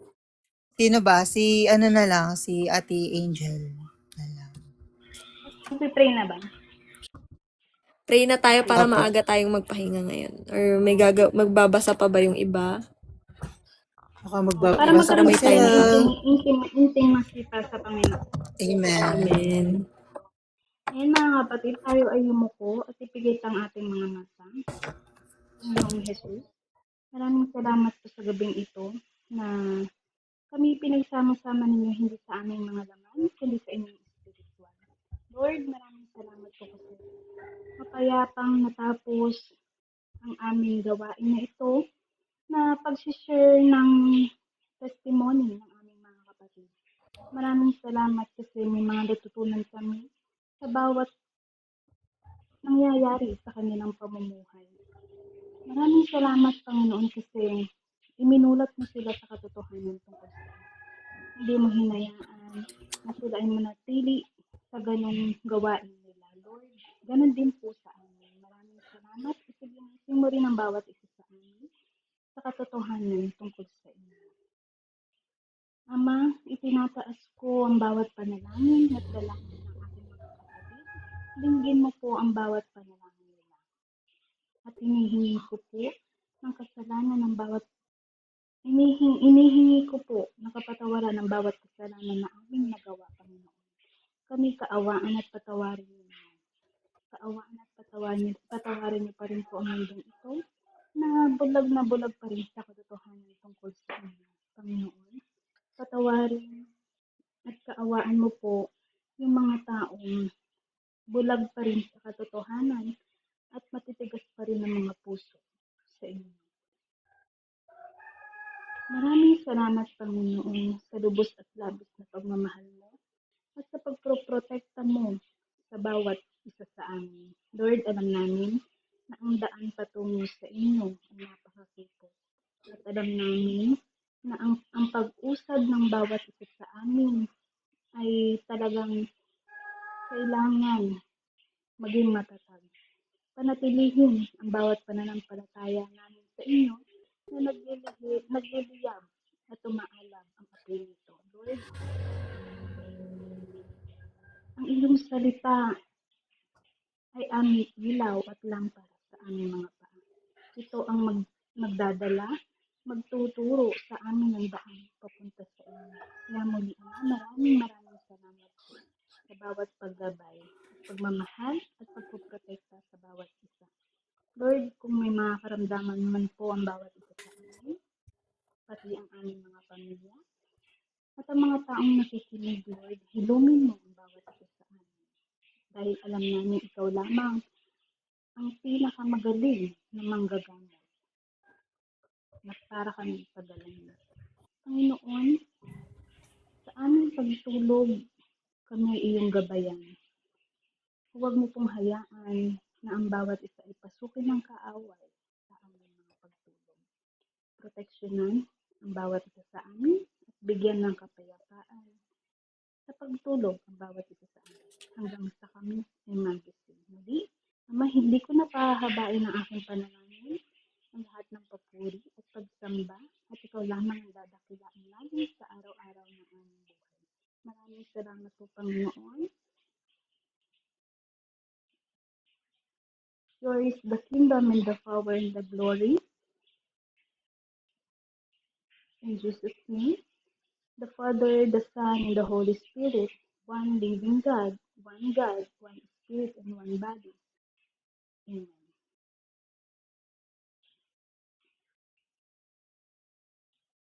Shalom mga kapatid. Amen. Ayan. Shalom Diyan na po. po nagtatapos Kala ko ang nawala ating ako. podcast. Shalom everyone. Sa ating live. Kakasindi lang daw ng power. Okay. Shalom everyone. Shalom, God bless.